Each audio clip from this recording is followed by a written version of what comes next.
Shh. It's that time, y'all. Time for Big Boys Boxing. I would never let a white boy beat me. I would never let a white boy beat me. I'm Sonny Liston, I'm Jack Dick, and no one like me. It's over, and it's going to be a knockout victory for... Wow, played two intros at once. That would have sounded a bit effed up. Welcome back to Big Boys Boxing. The house of stuff-ups today by the looks of it. But it's all good. It's Saturday night here in New Zealand. I've been on the moonshine all afternoon. Now I'm drinking tea.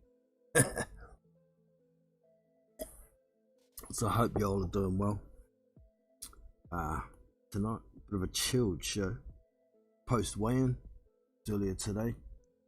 And no real big surprises there for me. So while we let this mofo populate a little bit, gonna listen to a couple of interviews I thought were pretty interesting. But first of all, the roll call. We have the Boxing Lounge, Tommy Temper in the house. Suppose a bit of watch the weigh-in. Yeah, that might help a little bit there. Tommy, Scott 70 in the house. What up, brother? Hope you are well. Yeah, so without any further ado, get a couple of interviews out and I'll open up the panel at around 10 o'clock. And we can get into some discussions about the weights and how the fighters are looking and what we think might happen, whether anything you've seen in the weigh-in is going to influence our decisions and so on and so forth. So, I'll just find these interviews. Go. The first one from Robert Helenius. Quick thoughts about he thinks about fighting Adam Kovnarski this time around. BoxingScene.com here with heavyweight contender Robert Helenius. First off, man, the rematch against Kawsaki. Can we expect the same type of fight? Fireworks, all action? Of course. I've been ready for 2 years now. I've been only training for this fight, so I'm ready. And do you think he can do anything different? His style seems like it's kind of just set. Of course, he can move a lot more, but you know, I think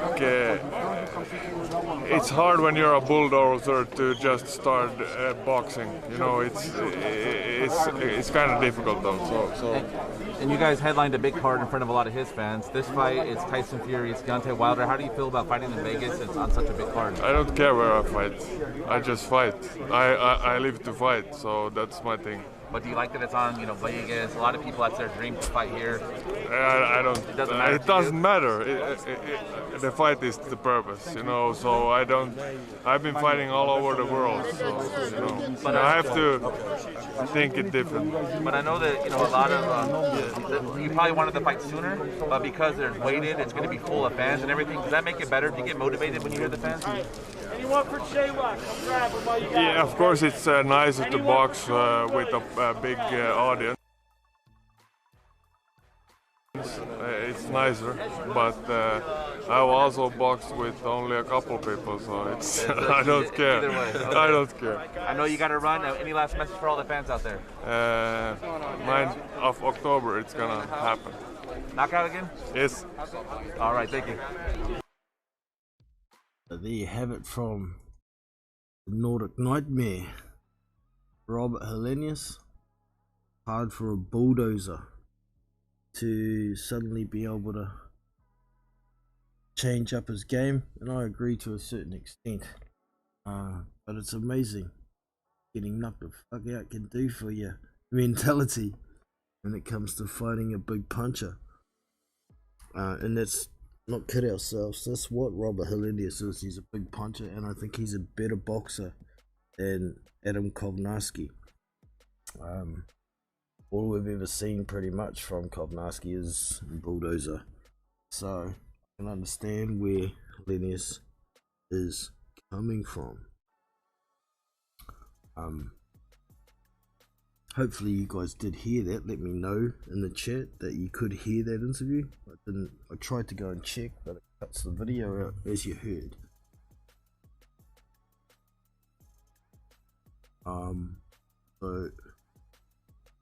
So for the next one I wanted to look at.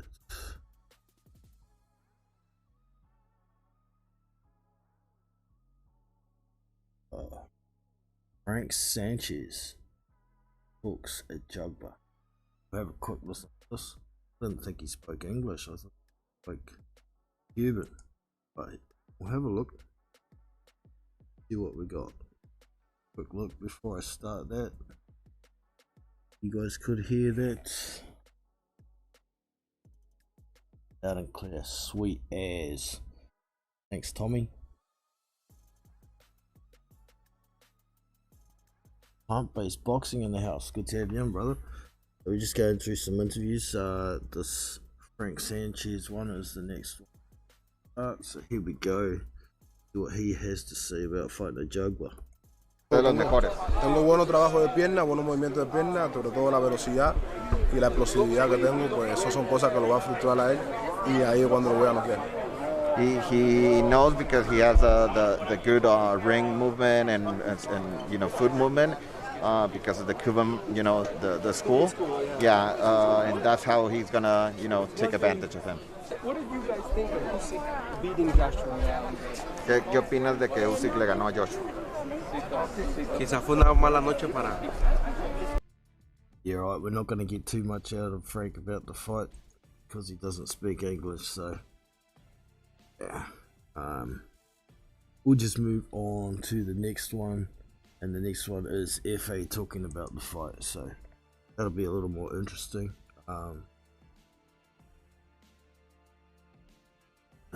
We're all good.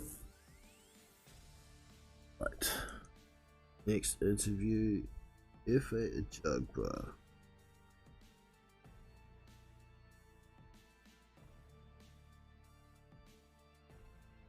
Stuff might just be hype. Do you think that this fight is personal to you, or it's just the fact that he wanted to challenge you, like, and just called you out? Are you saying for Sanchez that you want to challenge me? Yeah, like this. Obviously you guys are talking with Matt, but do you think it's easy to talk a trash, so I don't care about that. But you make a huge mistake for challenging me. Like you want to fight me anytime, any place. So we are here now, so you got to bring it on. And a lot of times when people see your opponents, they feel like they can beat them. And recently, like Coffee fought similar opponents that you have and haven't came on top.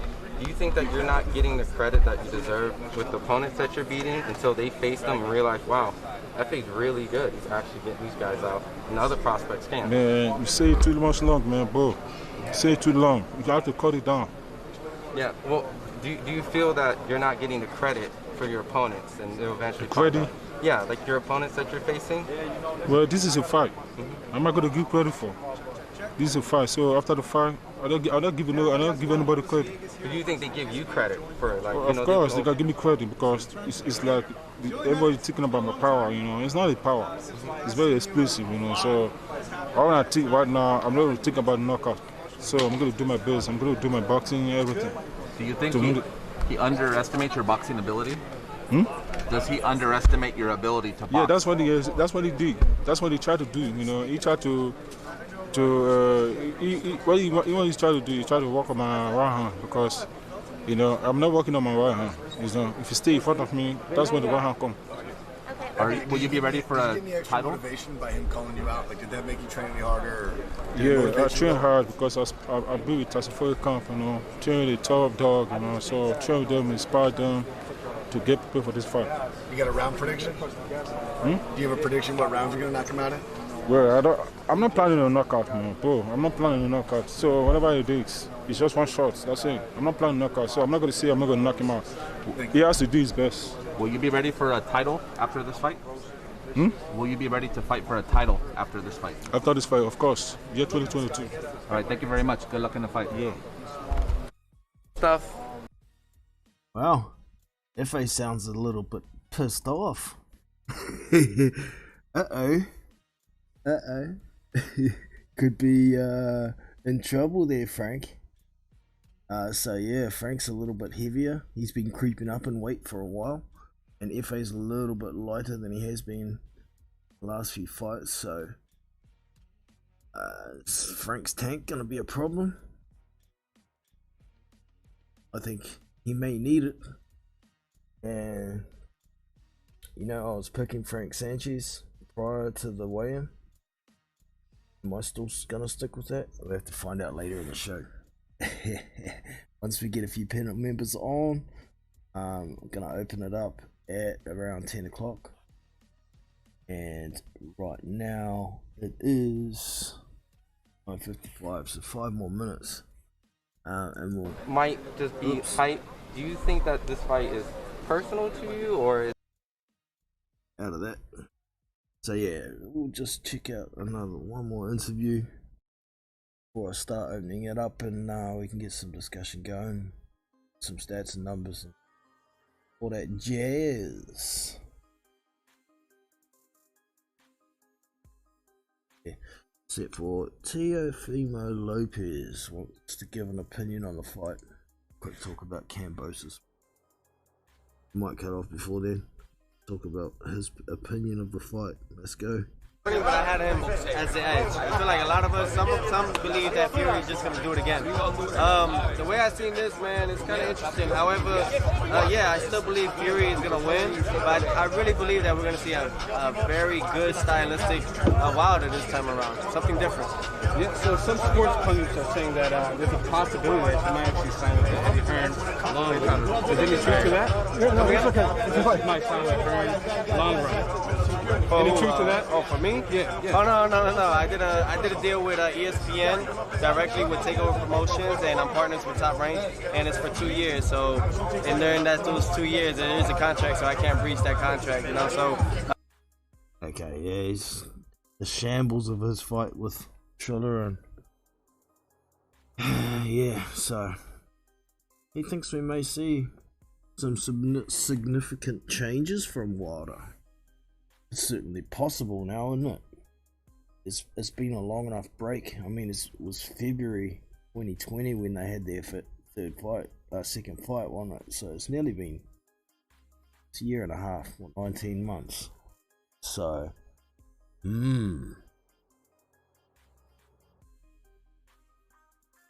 a Jugba is not in this, man. You reckon? You could be right, man. I don't know. It's a very good fight, and I'm impressed that these boys have taken it on. But anyways, team, I am about to drop and pin a link. There it is. Pin that to the top. That is to join the live Discord panel. Anybody wants to jump on and have a yarn about these fights, you're quite welcome to. I get into the chat room myself. Click here. Boom, I am in there. Mic is on and working. Sweet as. Alright, so let's get into some weights. Start. I can't say I saw Victor Vickers. That wasn't on the pay-per-view broadcast of the weigh-in that I watched. So it is what it is.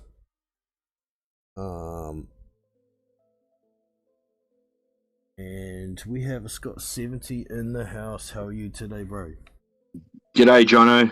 I haven't got a mic, so just let me know how the sound is coming through. Sounds sweet to me. Great. Thanks for having me on. All good, mate. My pleasure. So I'm just getting into some weights of Victor Vickers and Mike Marshall. Victor Vickers came in at 233 pounds and Mike Marshall came in at 242. I can't say I saw the weigh-in. You didn't happen to catch a glimpse of that one, did you, Scott? No, I didn't. But 233, he carries a bit of height, that guy, doesn't he? So, yeah, respectable weight. 6'5", so yeah, he's in shape. That's for sure. 1 inch reach, so yes. Yeah, I haven't. Where you go, mate? Sorry, John. That's not a fight that I've looked at really. I had a look at the odds there, and I think it was like Vic Hurst was unbackable for the stoppage, and I thought, well, it's just a knockover job. But yeah, I don't know too much about that fight, to be honest. Yeah, well, I can't say I know a lot about Mike Marshall either, but apparently he's a bit of a crafty veteran, but he's well overweight. You know, he's not a big boy because he's a heavyweight. He's a big boy because he's big. Right, gotcha. So it's a stepping stone fight for Vickers, really, isn't it? So it's to be expected. So I think that one's really worth looking too much into. The next one gonna be Jared Anderson and Vladimir Tereshkin. So Tereshkin,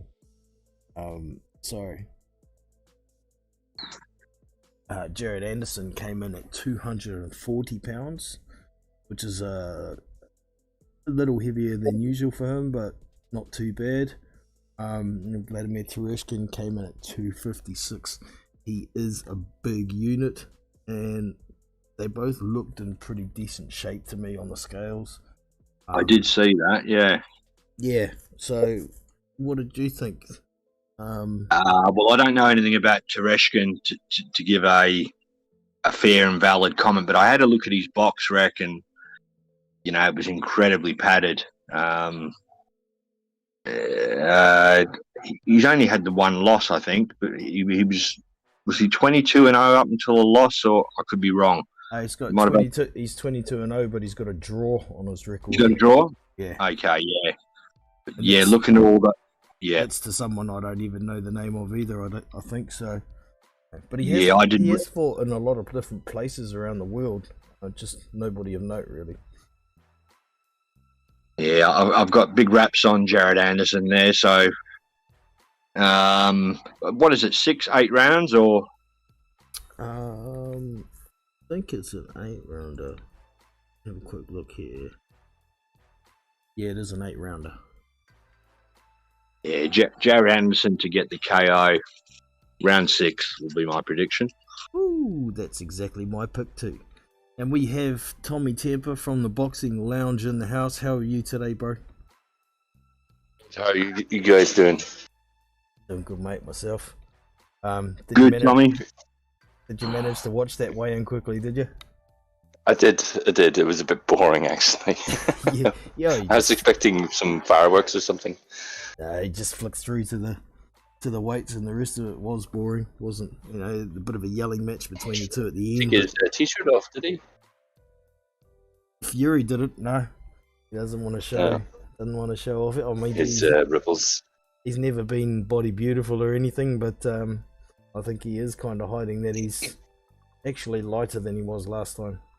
Okay, I think he's slightly lighter, about 270, without all his extras and his big hat that could have had a brick under it, and cell phones in pockets, and keys and jewellery and shoes and all that shit.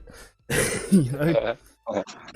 But I've got a question for you guys. I mean, before Wilder and Fury fought the first time, what was the heaviest that Wilder came into the ring? I think 232 because was heaviest before. No, that was his heaviest. The second fight was his heaviest. Yeah. The Wilder Fury 2, or Fury Wilder 2 was Wilder's heaviest weight. I did check that on BoxRec. Yeah, it was 232. Yeah, I think the only other time he's. Yes, go ahead, Scott. No, sorry, Tommy, you go. No, I was just going to say, I think the only time he's been in the 230s before that was when he was actually sparring, but sparring's not fighting. And that was back in the day when he was sparring with Klitschko. He was around 230, 235. You look at his shoulders in the shots, he was big then.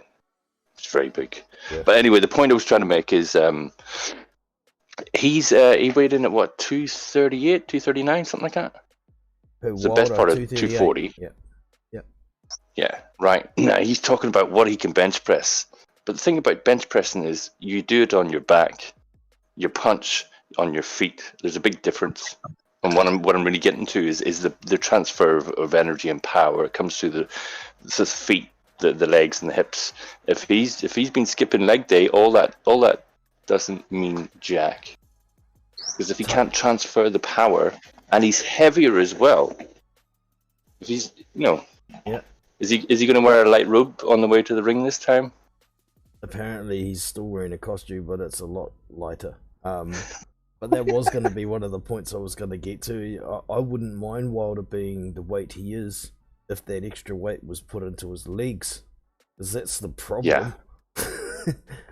That's the problem. It is, isn't it? He's got Some weak people just chicken can't legs. put weight into their legs. Yeah. And Wilder's one of them. So I don't know what the tactics behind that is. I was a bit surprised by it, to be honest. And I've been back and forwards with my prediction, Fury Wilder, all week. And then when I saw the results of the weigh-in, I thought, nah, that I think Wilder, for a guy that relies on athleticism, I wouldn't say that the extra weight is going to carry any extra punch power. He was never lacking that, but he'll be slower on his feet. He'll gas quicker. So I don't know what he's playing at with that. Whether the Fury camp is surprised by it or they seen it coming I don't know. Yeah, it's an odd one. It's put me off my Wilder tip, and I was never confident with Wilder, but I was actually tipping him. But it's enough for it to flip me to say, nah, if Wilder doesn't get Fury out of there within 4 or 5 rounds, he's toast. Yep, it's quite possible. I don't know. I think Fury's going to throw some extra different. He's going to put parts of fight 1 and parts of fight 2 in there, and spurts in this, and I think that's really going to mess with Wilder, because he's planning on trying to defend a bulldozing Fury. Whether he can actually do that or not is another story, but that's what he's planning for, and he thinks he's going to catch Fury with something big on the way in, but having that extra weight on as well is going to make him slower as well. So I think that danger period gets even shorter towards the front of the fight. He had trouble landing on Fury when he was 232. He's got an extra 6 pounds. He's going to be slower. So, and if Fury's slower on his feet. Yeah, to come in, and he's never had great feet, but he's always been fast on them, or to come in and to land that big punch. But I can't see any upside for it. It's almost as if it's a kamikaze approach that, right, take out Fury in 4 rounds, or we're going to get beat anyway. Yeah, well, that's probably an updated hedge. If you are going to hedge your bet for a Fury win with a Wilder KO, you could increase your odds by cutting that down to 4 rounds for Wilder, just for a hedge. And then to cover your bet, if you only wanted to cover, you don't have to put as much on it with the higher odds. Have you had a look at the odds, Jono? I haven't today, but I do have my betting site open and ready to look at. Sweet. Because I think the first fight, Wilder was the favourite. In the UK anyway, in the betting odds. I think it might have been different in America. And then the second fight, Fury was definitely favourite. Yeah. I can't remember, but I do know that I dropped my money on Wilder both fights. Yes. And I was going to go for and stick with it, but I don't think I actually am going to have a bet on the fight. I've got a couple of bets on the undercard. But for this one, I think I might just sit back and enjoy it. Yeah. But I can make a prediction. Yeah, do that. I think my prediction that I've been back and forwards all week, and then it kind of changed. Well, it did change dramatically after the weigh, and I've got Fury to stop him between rounds 7 and 9. Okay. Yep. That's not a bad prediction.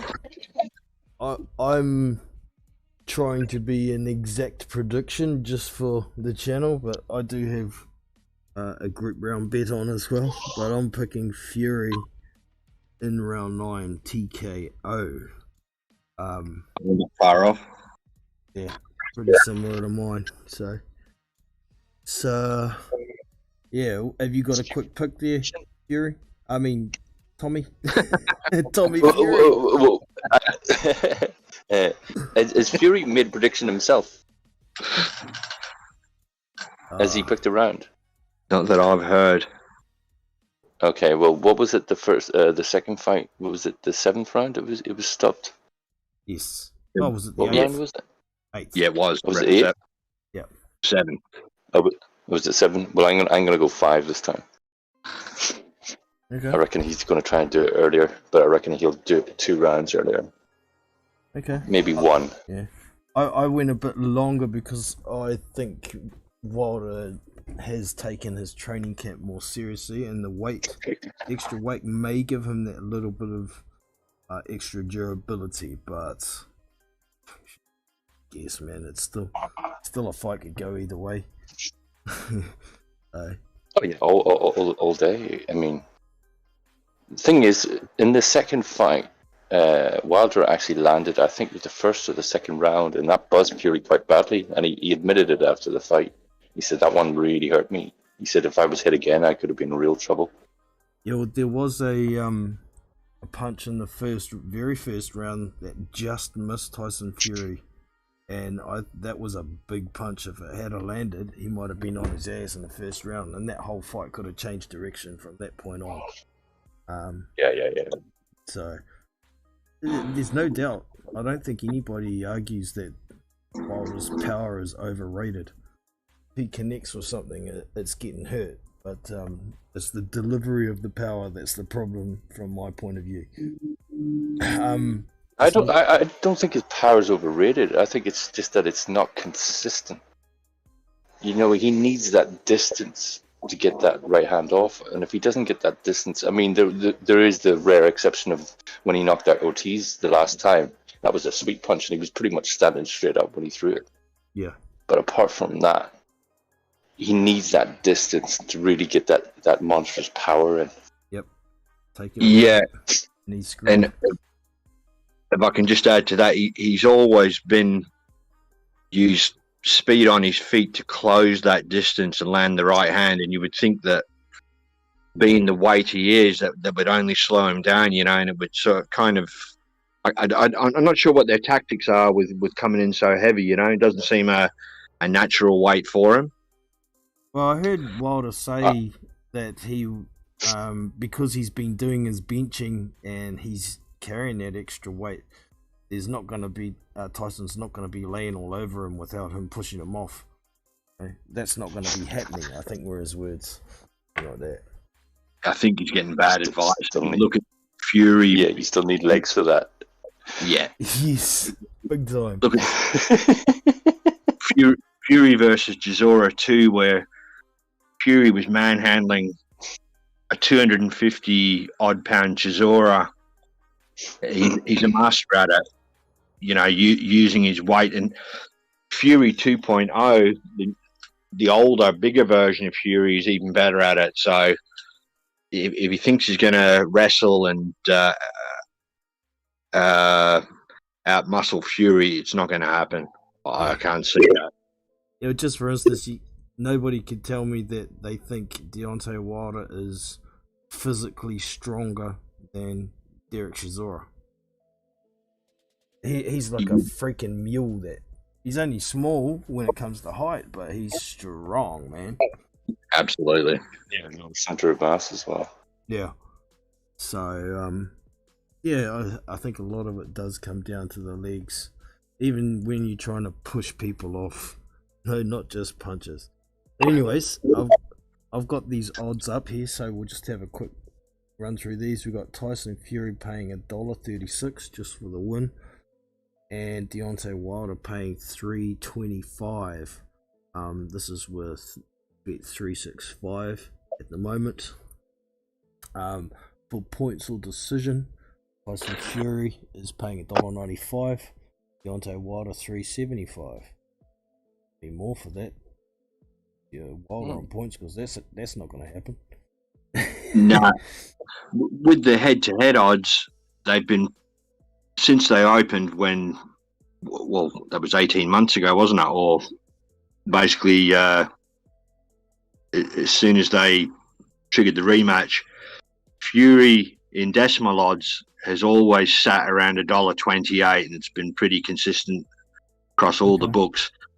So if anything, the late money has come for Wilder, surprisingly. Yeah. On the head-to-head, if Fury's straight-out win price is blown out from $1.28. Yeah, it's up to $1.36. Well, in UK odds, under 3-1 on a dollar. Yeah, but yeah, I did notice that the odds had blown out on Fury a little bit. So, yep. Make it what you will. Yep, it's money coming in on Wilder. There's been a lot of uncertainty, and with the fight, with the Fury saying he's had COVID, I think twice.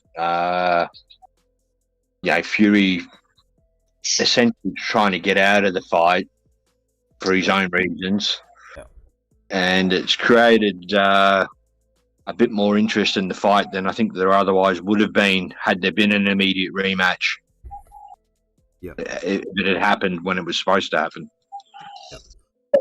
I did get those odds wrong, by the way. That was by KO or disqualification. Sorry, it was Fury $1.95 and Wilder $3.75. Wilder for points is at $21, so that's more like it.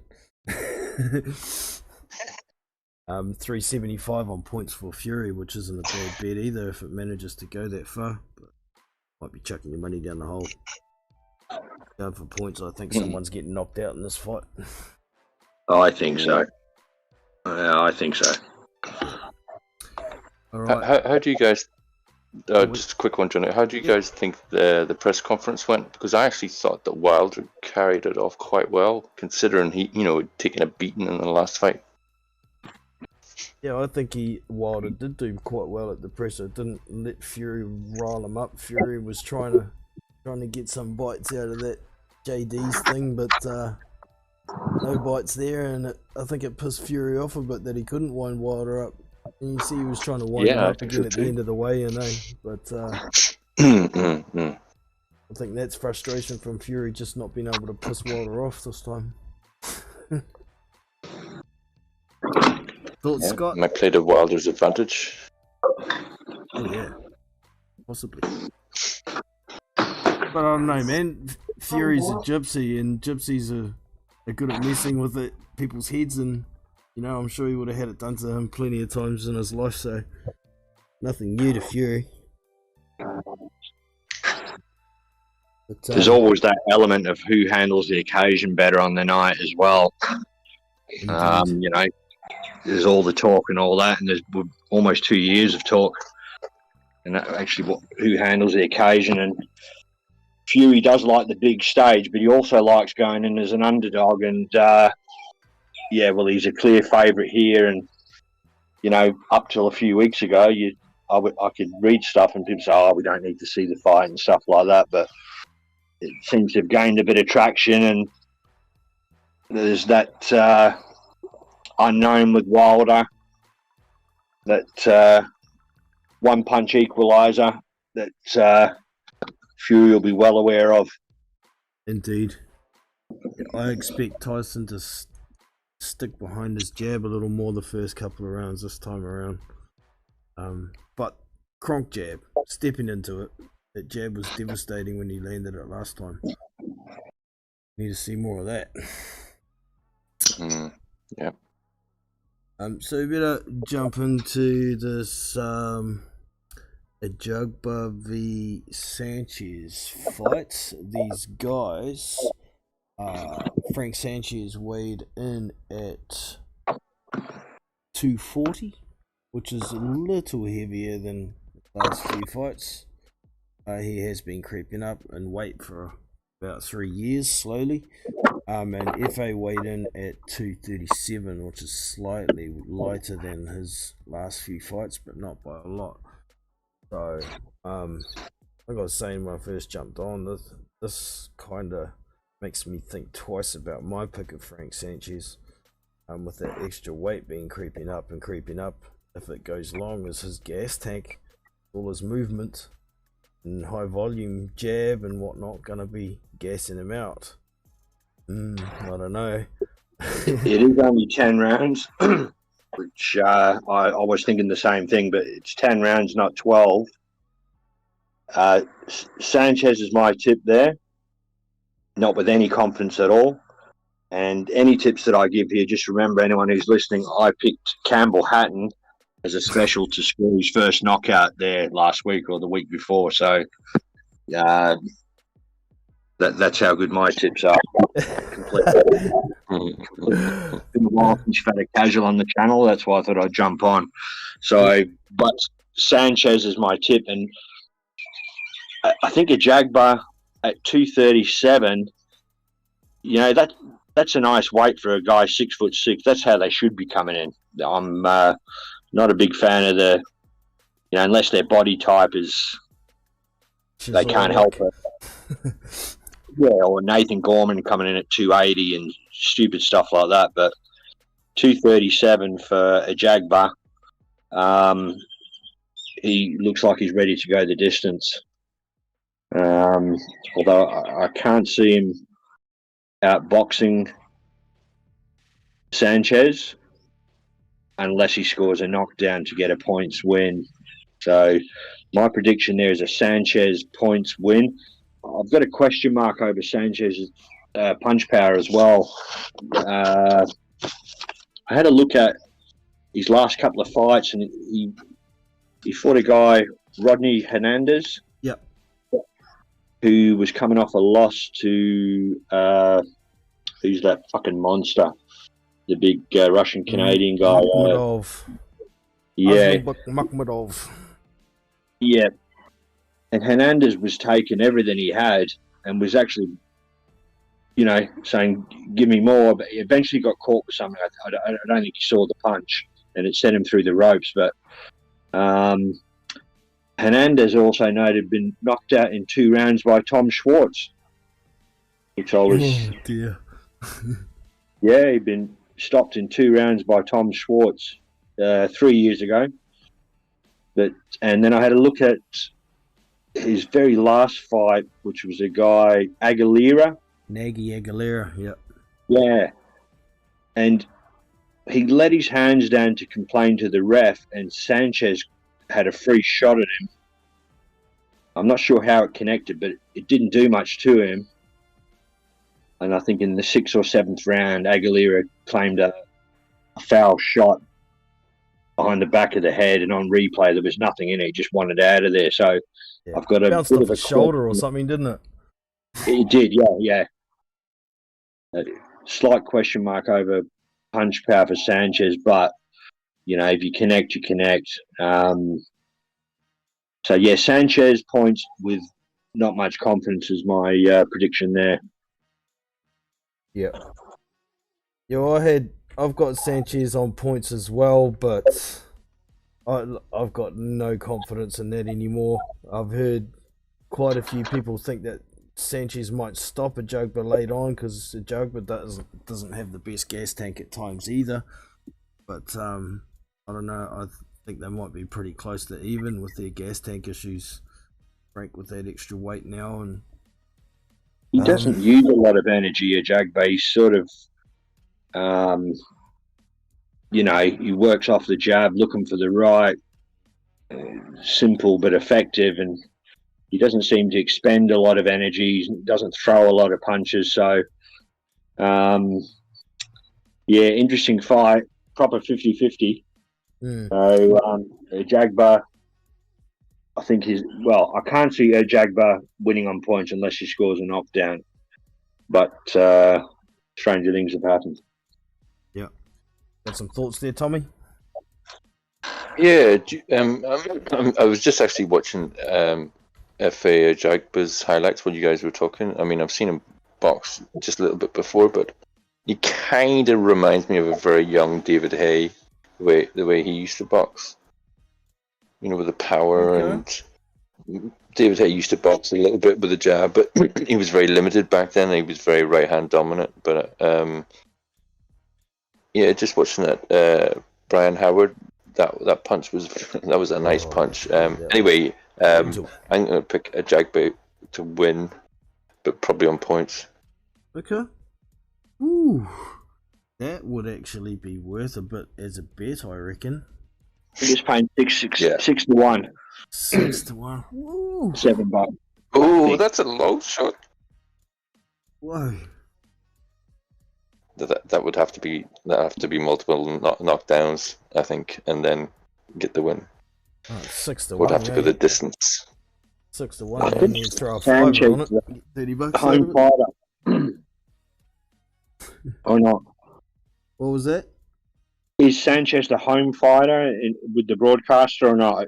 Does that come into it? I don't even know if. No, Jagba's top rank. And okay. Sanchez, I think Sanchez is PBC. Was it?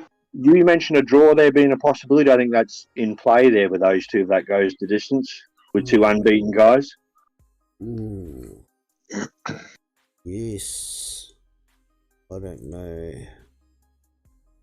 where are the odds on that. It'll be $17. They just generally standard on a. Yep. $17. Yeah, that could be in play. Possible. Oof, I don't know, man. It's a tough call. And there's heaps of people got opposing. You know, generally the people who like a boxer against a puncher are gonna pick Sanchez. Most people who like the punchers are gonna pick a Jagba. So I was interested in that interview where Jagba was talking about it. I'm not looking for the knockout. You know, if that comes, it comes. I want to outbox him. If he actually does, that's gonna tear some bookies' undies, man. It's gonna tear them real bad. Incidentally, when I did look back at Sanchez's last fight against Aguilera, it was shown on DAZN. Yep. Sanchez is listed on BoxRec as 29, a Cuban 29. But DAZN had him listed as 24 years old in his last fight. Benjamin Button. Jesus Christ. 24 years old. I saw someone saying that Frank Sanchez is 24 on a stream today. I'm like, are you freaking joking? He's having trouble faking 29, for God's sake. I think it may be because DAZN had flashed that up 24 years old before his fight with Aguilera, and I thought, what? Do they mean 42? They put the numbers wrong around? But yeah. Or they just put a 2 where there was supposed to be a 4, so it's 44 is more like it. More like my freaking age. Well, they were just taking the piss. Okay. Yeah. So we have Mr. Hannibal B in the house as well today. How are you, brother? Yeah, pretty good, thanks, Jono. Sorry I'm a bit late. It's all good, man. It's all good. We are into the Jagba and Sanchez fight, discussing some weights here. You would have seen the weigh-in today. It's Sanchez at 240, a Jagba at 237. Does that make any influence on your pick, mate? Not really. I've been getting ready. I've had your YouTube stream up and running for the last 5 minutes, so I've kind of got the gist of where you're up to in that regard. And it probably doesn't change my lean, and it's more lean than the pick, and I'm leaning Sanchez.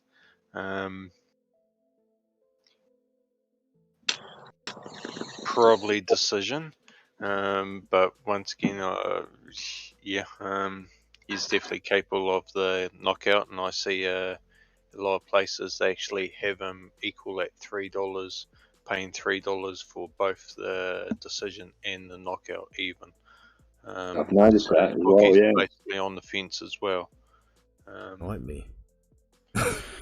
So my best bet in that fight would be probably over 4.5, over 5.5 rounds. Well, And throw it in the multi. okay. Yep, that works. That's a good makes idea. a lot of sense to me. Yep. Over and unders. That's where if you're having trouble picking fights, that's where to go. Overs and unders. Good like that. I haven't made any over and under bets yet, but planning on doing some before the morning when the UK cards start. So we shall see. On the UK card, I don't know if we're putting up tips there or. Yeah, we'll get through these heavies. Okay. There's only one more to go, and then we can go and look at the other one. The last one was Robert Helenius and Adam Kovnarski. Robert Helenius weighed in at 246. Is that right? Yeah, that's right. 246, and Adam Kovnarski weighed in at 258. Kovnarski's very slightly smaller than last time around, and Helenius has got an extra like 8 pounds on. So, neither of them looked well. For Kawanaki, he looked better to me than he did last time around. It was very similar weight, but I thought he was slightly bigger in the shoulders. It wasn't like his fat rolls were sagging as much over his trousers, and his face didn't look like it was quite so chubby. It looked a bit healthier, a bit more colour in him. So he's looking more healthy, and that could be good for a gas tank if he can get past the first few rounds, in my eyes. And Helenius being slightly heavier. I don't know what that's about, whether that was just a lapse or he doesn't even watch his weight, he just trains.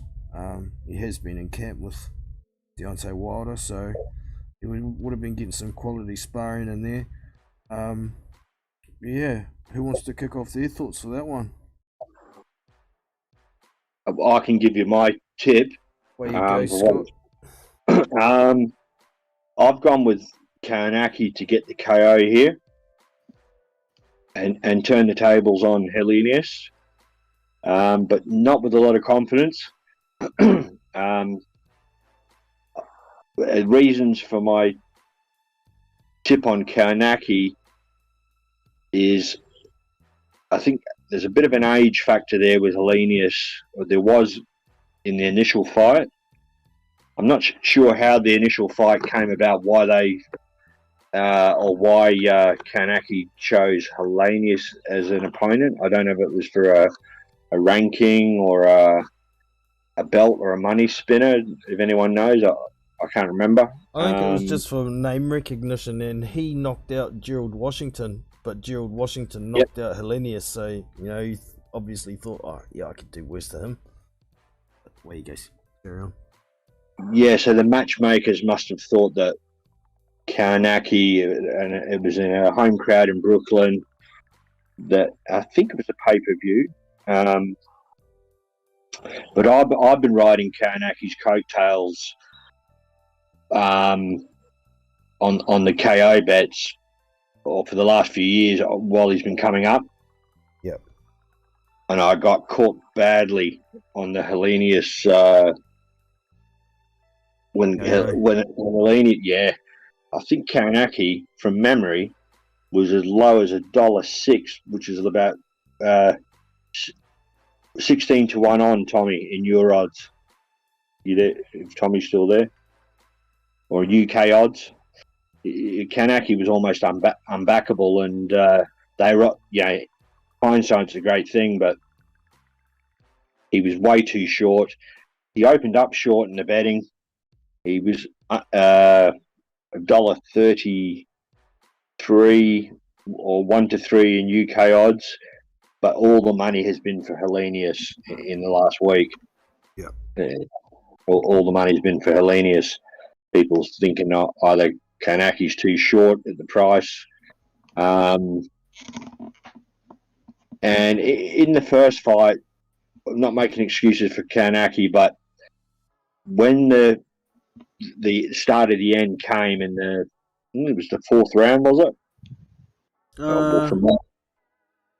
I think he went down in the second, and it was stopped in the third, wasn't it? I don't remember, something like that. Fourth round. Fourth round. Okay. No, he went down the same round where he was knocked down. Yeah, he went down in the fourth and stopped in the fourth. Correct. Okay. And the referee called the first knockdown a slip. Yeah. In favor of the home fighter, or he could have genuinely thought it was a slip, but it gave Kaunaki no time to recover. Would have it made any difference? Well, we don't know, but standing 8 counts are there for a reason. Kaunaki didn't get the benefit of the standing 8 count. He could have taken a knee, benefit of hindsight. I think he's got a decent chin. And he was getting pretty reckless. He had actually Hellenius up against the ropes there when he got caught. Was that the first time? Yeah, it was. Yeah. So, no confidence, Kaunaki KO. Yep, fair enough, man. There's plenty of people picking him. The bookies are picking him as the favourite for the KO as well, I think. So, what do we got here? Kaunaki $1.38 for the KO. At bet 365. Oh, sorry, $1.83. My bad. I've actually got a bet in that fight, and it's I couldn't back my convictions up with Kanaki, and I went the fight not to go the distance in a multi. I think that's a safe bet, mate. Safe as. You'd think so. Yep. Yeah, the rest of the odds here got Kaunaki on points paying $5. $9.50 for Hellenius on points, so the bookies don't think it's going the distance either. Hellenius is paying $3.75 for the knockout, which is pretty good odds considering he knocked him out last time, I thought. I think the bet I took was paying $4.20 or something when I took my bet. So. And who have you got?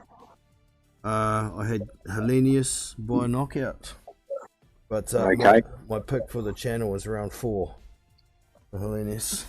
But I think if Kaunaki gets out around 4 into 5 and 6, once 6 is over, I think that's it for Hellenius. From there on in, he's toast. What's Hannibal and Tommy?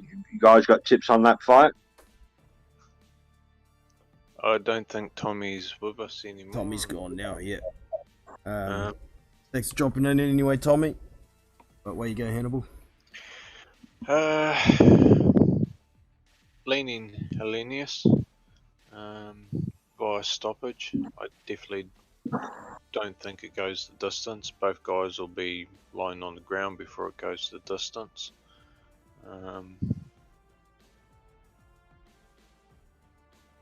Yeah. Bro, I see it. Unless Kaunaki can catch him early, as in first 4 rounds, I think it plays out over the next 2-3 rounds after that in Hellenius' favour. I give him a little more credit, re-gas tank. I say if it goes past 8, he's definitely in trouble. It'll potentially, if some miracle it does go the distance, it'll probably favour Kaunaki. If Hellenius is winning the fight, at that point he definitely stops Kaunaki. Officially, way I'd be going bet-wise, or am going bet-wise, is once again I'd be looking at an over-under, and I'd be probably looking at the over 4.5 and under 8.5. like that. Yeah, sounds good to me. Sounds very realistic. If you wanted a little more safety, you'd drop it to over 3.5 at $1.33. Once again, slap it in the multi along with Fe and Frank. Yep.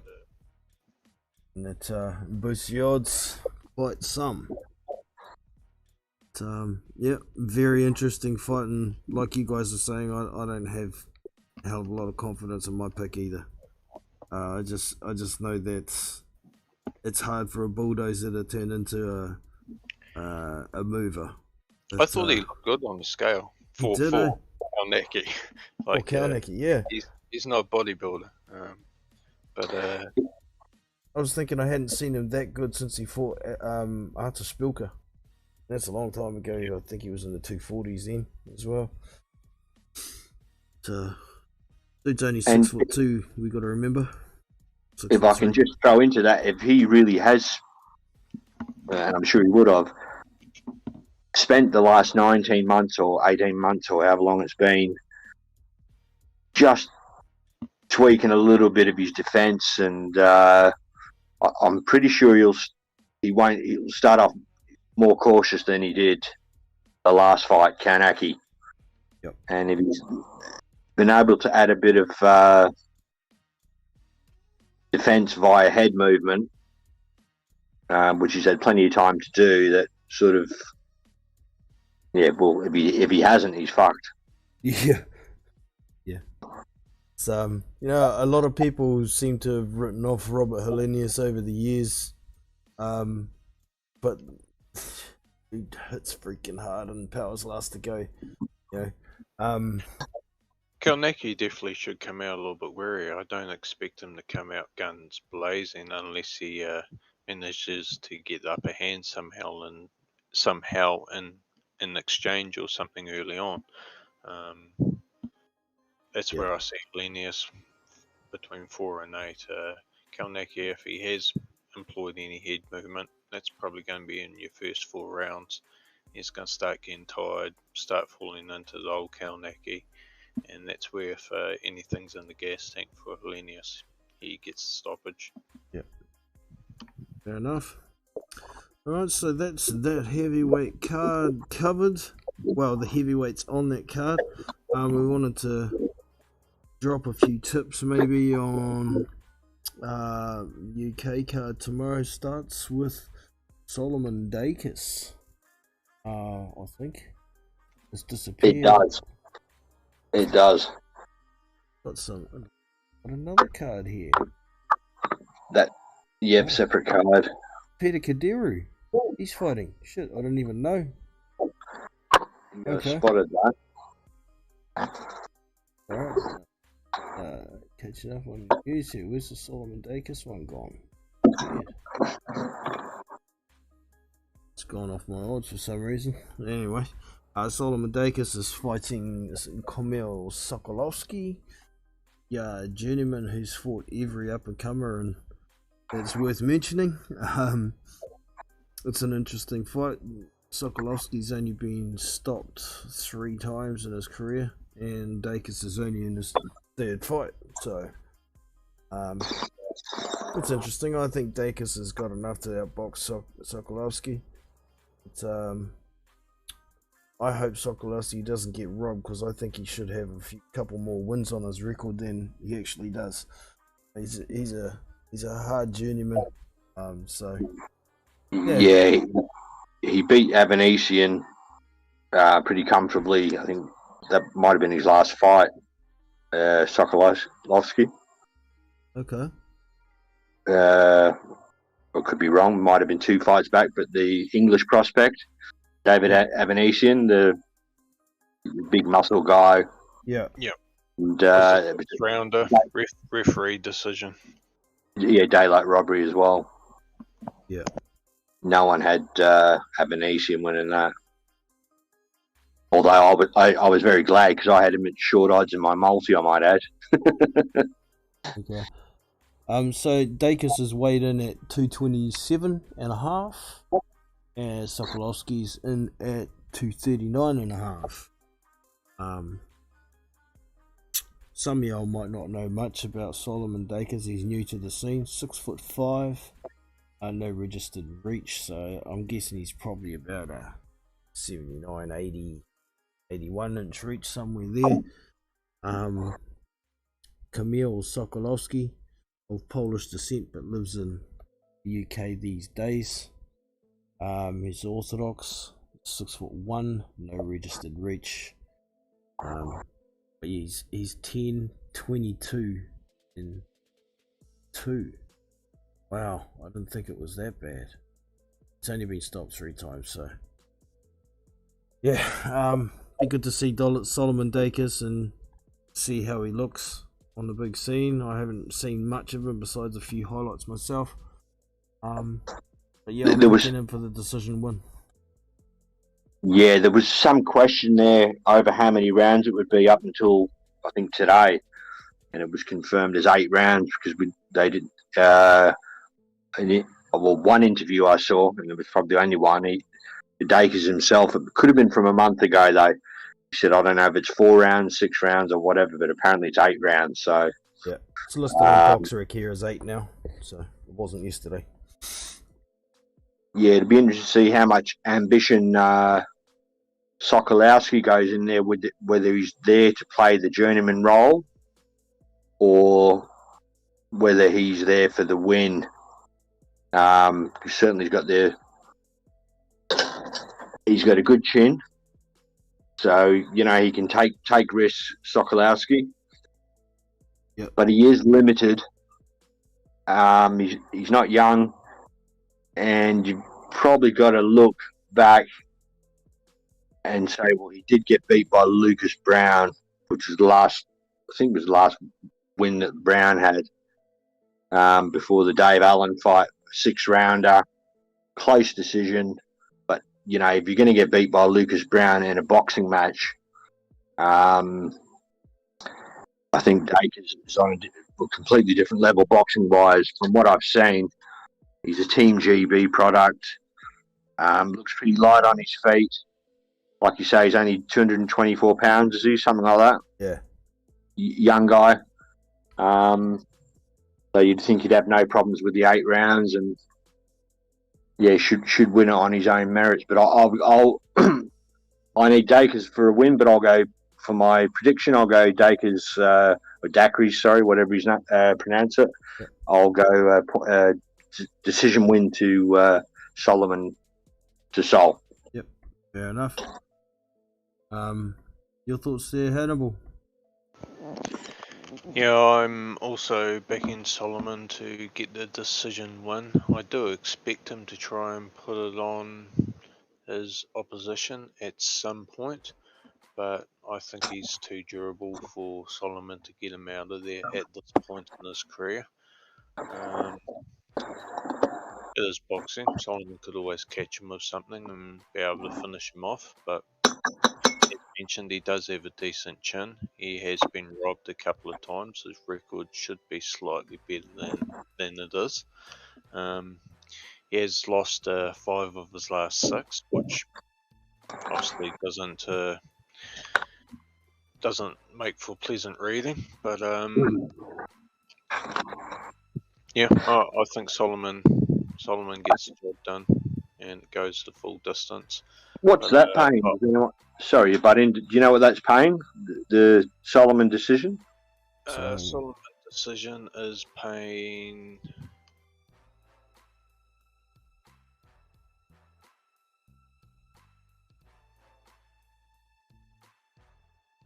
It's disappeared off my site, so yeah. If it's anywhere near $3.50 to $4, I reckon it's a good bet. Yeah, it has definitely disappeared off 365. Yeah, that's right. And it's still showing on New Zealand TAB, but there could be a problem there if it's disappeared off either a late opponent change or something's going on, and New Zealand TAB is just a bit slow on the pickup. Just for that fight? Yep.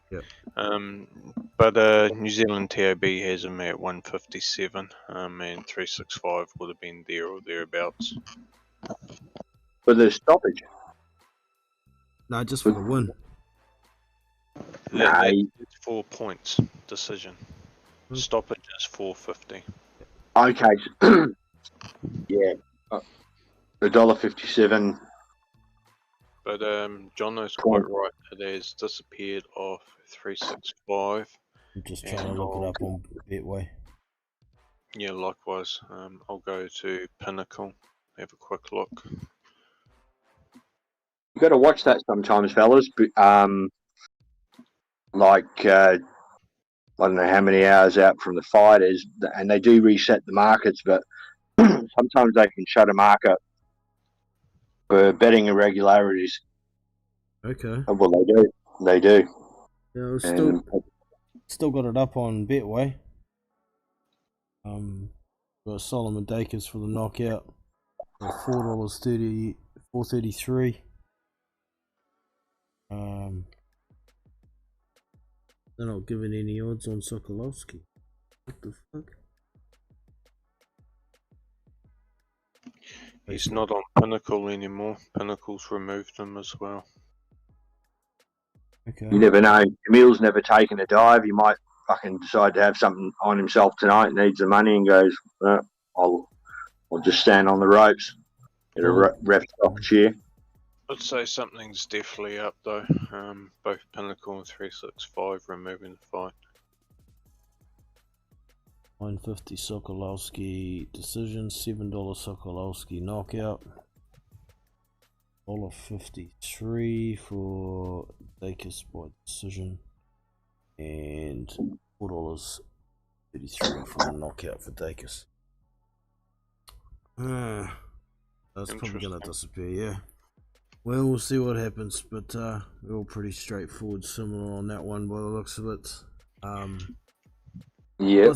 What's the next one that you guys would like to bring up on that card? Because there's a fair few. Cheeseman, but sorry. Are we talking heavyweights? I was going to say you're the host, man. You lead off and if you want to discuss some of the low weights after we do all the heavyweights, then yeah. I don't think there's another heavyweight fight on that card. That's it on the zone card. I think that I could be wrong. That could be the only heavyweight fight on the zone card. Is that? Possibly. And I think Was Anderson. Peter Kadira? Was that on the same card? Was that on a different card? I was hoping it was. I'm not sure, but yeah, good question. I was hoping it was. I'll look it up. Give me a sec.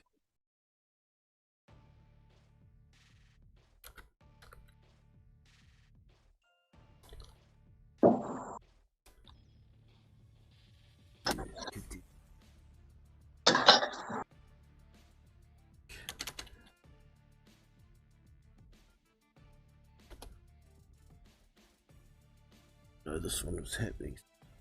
Not prepared. Give me. Did hear someone mention it this morning. So Peter Cadetta is 11-0. He's a 6'4.5" heavyweight German. No listed reach. Age 24. Right. So he is fighting Dominic. Oh, I'm gonna butcher this. Esterfelder, maybe Dominic Dennis Esterfelder, something like. Who is 11-2-3.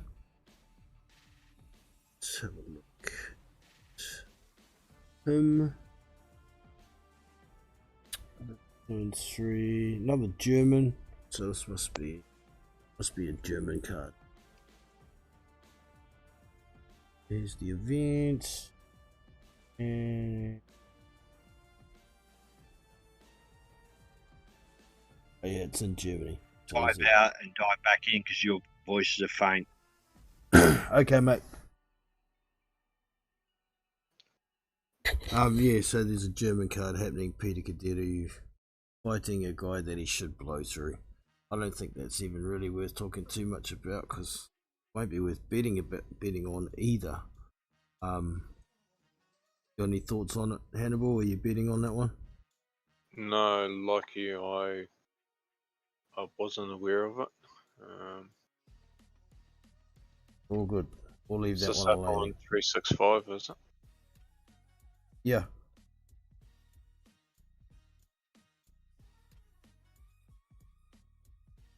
I just noticed that the list there.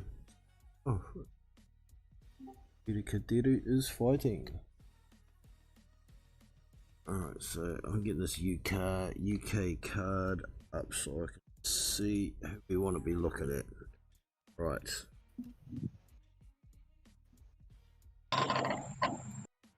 Solomon Dacus is still, the fight is still listed on BoxRec for now.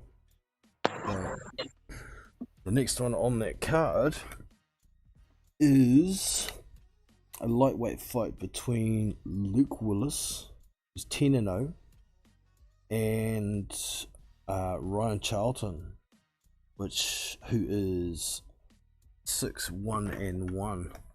Now I've heard people talk about this. It could be a bit of a cracker of a fight. This Luke Williams guy hasn't fought any real level of competition as far as I know, but he's 10-0.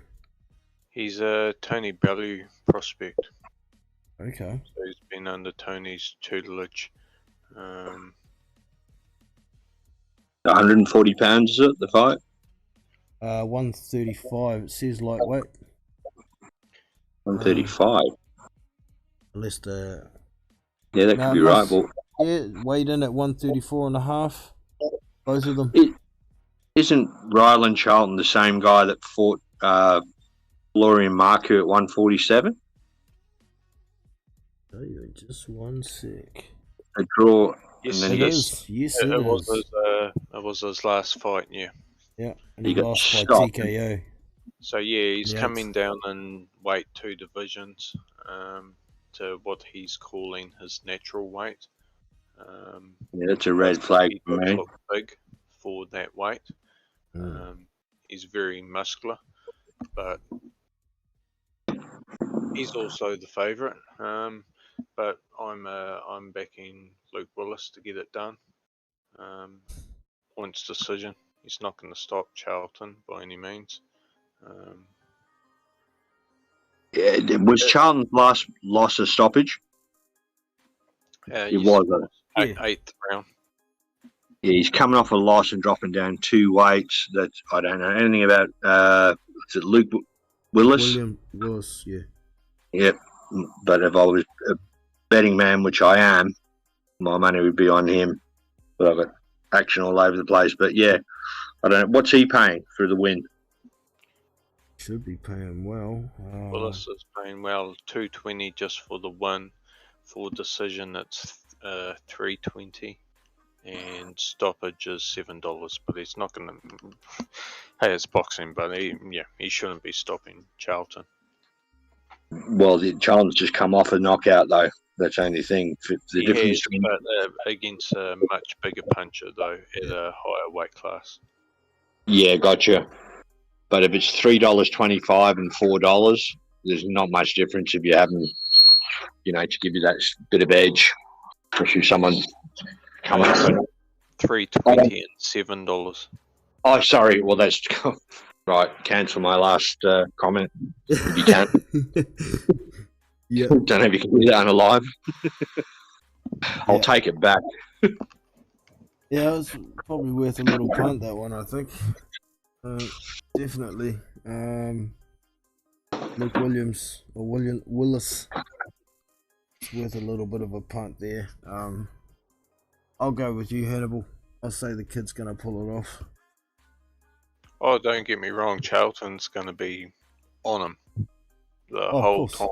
time. Willis needs to move, have that jab been pumping like a piston. But he's also going to have Tony in his ear every corner, I'd imagine, every round. Sorry, Hannibal. Who's the Bellew fighter? Willis. Luke Willis. Okay, gotcha. I didn't even know you had any fighters, but is this a toe in the water thing for Bellew? Quite possibly. I'm really not too sure. He does a lot of, he's starting to do a lot of charity work and bits and pieces, setting up different Is he different training or managing? or at risk youth and all sorts of different bits and pieces. Okay. No, I don't believe he is training. He's trying not to train because once again, then it's basically time away from family, so on. You're at the beck and call of a fighter, pretty much. So yeah, he's steering away from training, but he seems to be having a lot of influence with some of these guys. So Bellevue's his manager. I would more or less say so. I'm not sure if it's officially. Maybe it's up on BoxRec. If he has a manager or not. Yeah, quite often they're not listed on there either, but I can have a quick look.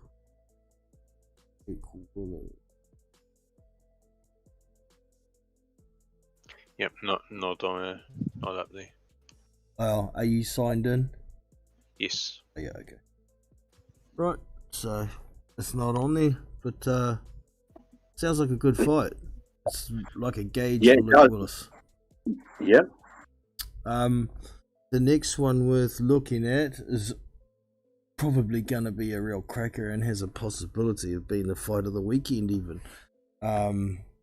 It's between James Metcalf and Kieran Conway. Kieran Conway is a betting favourite, or was last time I looked. But Metcalf's going to come to fight, man. He did take a heavy loss last time out, didn't he? Did Metcalf?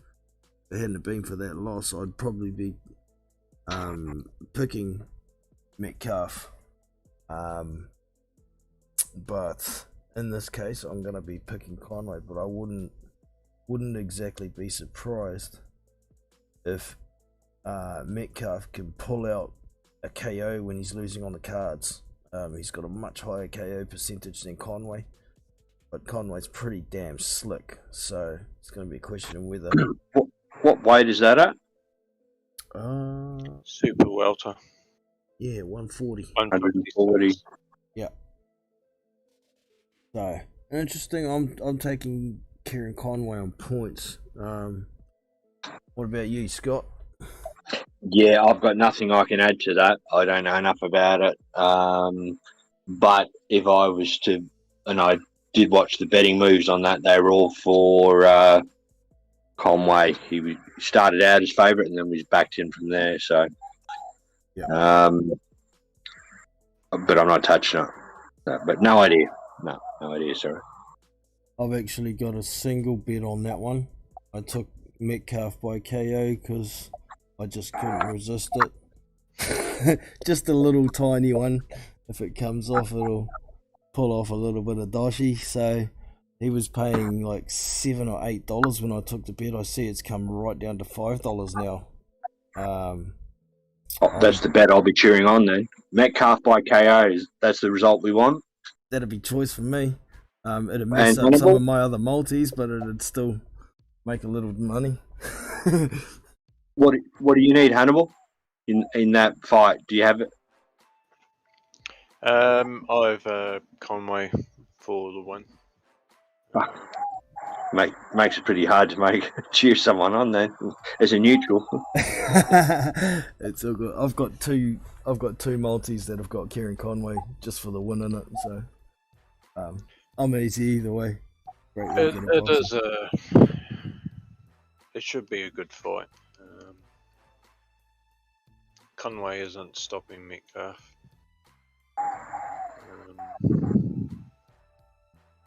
Yeah, you don't know a lot about them or anything about them. I'm pretty sure I would have watched either of them fight. I know I've watched JJ. Is it JJ Metcalf? I've definitely watched him fight. Yep, that's him. But yeah, no way to make a prediction without talking out of my ass, other than follow the money when I'm in doubt. But I'm not. But if I was, I'd follow the money and go with the favourite. Yep. Okay, so next one of interest, lads. Who do we want to look at? I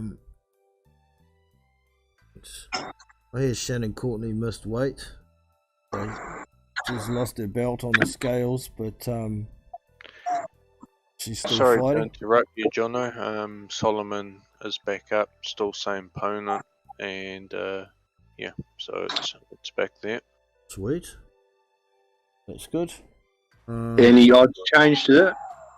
Significant? No, looks same. At least Solomon's odds are the same. They had a fart. Yeah, resetting the markets. Yeah. Oh yeah. So the next one on that card is Shannon Courtney, who was supposed to be defending her WA title against Jamie Mitchell. The fight's still going ahead, but only Jamie Mitchell can win the belt. If she doesn't win the fight, then Shannon Courtney can apparently try and fight for her belt again somehow. But she's blaming her rag for missing weight. She was 2 pounds over. She had 2 hours to try and lose the weight, but she didn't even try. And then posted about, oh, my menstrual cycle started, and you know how that makes you gain weight. And I see there's a few other female boxers who jumped on their social media and said, well, look, we all have to deal with this. We all allow for it, and we know when our cycle's going to come. So sort your shit out. It's unprofessional. Fair enough, too. Fucking big no comment from me on the whole fucking fight. Yeah. I've got Shannon Courtney in one of my multis, but it's just for the win, and she's not paying much for the win anyway, so she's expected to win it. You got anything on that one, Hannibal? No, I stay clear of that one. Yeah, I generally and what we're cheering on Shannon Courtney for Jono, all right? Yeah, I was leaning Courtney, but yeah, nothing on it. I'll cheer her on for this fight because I have her in one of my multis, but with the risk of sounding like an outright misogynist, I use women's boxing as a break to grab some food and stuff like that. I don't. Yep. Because you need it. It's 12. You got a long card, and you know, whatever time it starts in the morning for any of us, or at night, you know, if you're watching 2 cards, you need breaks. Yep. And I find them handy, you know. So okay, there's not going to be a knockout. It's 8 rounds, so I've got fucking half an hour here to do. That's a poor excuse, Scotty. That's a poor excuse. Modern boxing, there's half an hour between each fight with promos and whatnot. Chit chat. Yeah. I'll be using it for a break anyway, that fight. I don't mind watching the odd woman's fight if it's, you know, somewhat, you know, like a Clarissa this one, I'll be on the Shields. edge of my seat cheering Shannon for you, vote on your multi. Good on you, bro. Good on you. All right. I'm So, going to be a fan of women's boxing after this fight. you poor thing. All right, so we'll move on. We've done the Kieran Conway one. Then we got the main event, Ted Cheeseman, 17-2-1, taking on Troy Williamson, 16-0 with 1 draw. I don't know who that dude is, to be honest. Me neither. Just as sorry to interrupt again, and back to a previous fight, the Luke Willis Raylan Charlton fight. Yeah. It's noticing on Pinnacle, which takes a lot of heavy action. The limits are huge. It's where a lot of the professional handicappers go. They have that fight money line outright to win at $2.050. So like what's that? $2.05, and $1.83. So they've got that closing right up. So there's obviously a lot of money coming in on Luke Willis. Yep. Also money on Charlton for it to be closing up like that. Wow. If it was just on Luke, it would be dropping. You'd think as the outright favourite. So what are you thinking here, Hannibal? Then I missed that last 15 seconds, but I hear there's something going on. What's your prediction? Well, just compared to like 365, for example, they've still got it at 220 and $1.60. So that's a huge discrepancy. Yeah, massive difference. And Pinnacle seems to be the one that's going to change their odds first by the sounds of it. Or they're getting the most bets coming in. It's definitely where all the large money will be going. Yeah. Oh. All right. So some handy live information there for betting men. Make of that what you will. Yes. So yeah, into the Ted Cheeseman and it's Anthony Fowler. That's who he's fighting. Yeah, I know who that is. Reading the wrong freaking opponent. Yeah, Anthony Fowler, Ted Cheeseman. I see Ted Cheeseman was the favourite. Oh no, it's not. Liam Smith and Anthony Fowler, for God's sake. That's the main event. Yeah, Ted Cheeseman and Tony Williamson. I see Cheeseman's the favourite. I don't know that much about this opponent. I've seen Ted Cheeseman fight, but I'll pick Ted Cheeseman for this one. It should be straightforward, but he has lost fights he was supposed to win in the past. So yeah, he's been robbed a couple of times.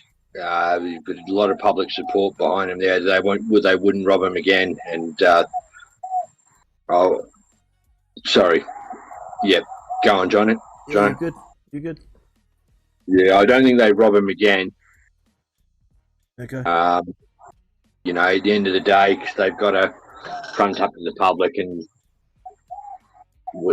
I don't know if he did actually get robbed. His last two, what they call, out and out robberies. Not like I'm going to use the one closest to my mind was David Avanesian versus Solomon Dakers, that type of thing. You know, where it was just no one even question, or even better, Campbell Hatton versus whoever he fought. You know, that sort of thing. I don't think they'll accept that with Ted Cheeseman because he's got a bit of name behind him. Yeah. He's also ranked, and he's been ranked in the IBF top 10 for at least 18 months, or it could be the top 15, but I think it could be top 15, sorry. But he could even be in the top 10 of the IBF, and I think they're building with Cheeseman to possibly get whoever's got the 154-pound IBF belt. I think at the moment it would be Charlo, but if they get split up or whatever, but possible title shot for Cheeseman in the UK, where someone like Charlo will have, the Americans don't like to travel, let's face it, and you can't blame them, but there's always a chance of enticing them with an easy fight like Cheeseman. So I think the house is behind Cheeseman. And I did get a tip from a guy who was a boxing journalist in Australia in the 60s and 70s and covered the Frazier versus Jimmy Young, I think in Melbourne, and in the early Ali stablemate. Yep. Was it Jimmy Young? Yeah, Jimmy Young.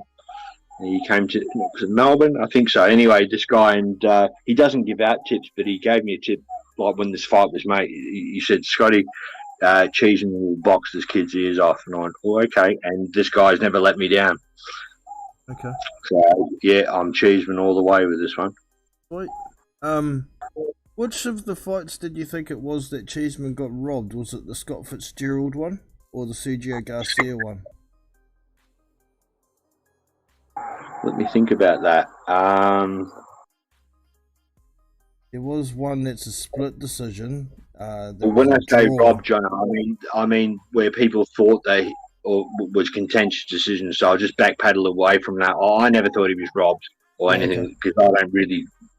Well, I'm contradicting myself here, but I'm just trying to remember because I know there was one fight there that everyone thought he won, and he didn't win it. I can't remember whether it was the draw or a loss. It's 2 losses. I thought he got the shit punched out of him by Garcia, didn't he, or not? Yeah, well, I'm pretty sure I watched that one and thought that was the one that initially he was the favorite, and then Garcia beat the shit out of him. That's what I thought. Yeah, so it was. It was He's definitely been robbed once, I think, but there's been a couple of he's been robbed a couple of times, sort of thing. But yeah, I'm not sure. Okay. I'm not sure, but there might be other people that do. Yeah. So yeah, Cheeseman apparently is going to give this guy a boxing lesson, and I have watched Cheeseman. I've watched him for years. I just can't name his opponents, but he's tightened up and he's taken a lot less shots and he's boxing, and you're not going to stop him. He just keeps coming at you all day. Yeah, he's not a guy you want to fucking get into a fight with. He just doesn't stop. He's got a great gas tank. He's a popular figure and stuff like that. So if it went down to decision, I'm talking purely gambling. If it went down to decision that was slightly close, Cheeseman would get it. So, but I think I've never seen Troy Williamson, so yeah. I don't know. How can you make a prediction based on that? Tough, yeah. I haven't seen Williamson either, like I say, but like Scott, when I don't know, I'd follow the money. But you know, Cheeseman's coming off a good knockout win over JJ Metcalf, so his confidence is going to be high. And Metcalf's a tough character, but you know, he did get him in that 11th round, and did a real good job and got the stoppage. So I think Cheeseman might stop this guy. Troy Williamson, yeah, I'm going to go Cheeseman for the stoppage. Why not? He also had a good form line guide with during the you know when they did the match room thing at Eddie's house. What do they call it? Fight camp. Fight camp, and he fought the guy who got a lot of tattoos, and it was a fucking brutal fight. And he since went on to with Sam Eggington. That's it. And he since went on. He lost that. Yeah. But then he went on to have a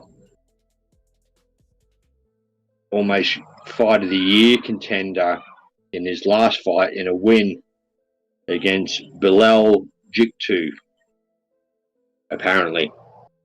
So it's a good form line for Cheeseman. Troy Williamson, I'm having a look now in BoxRec. No disrespect to the man.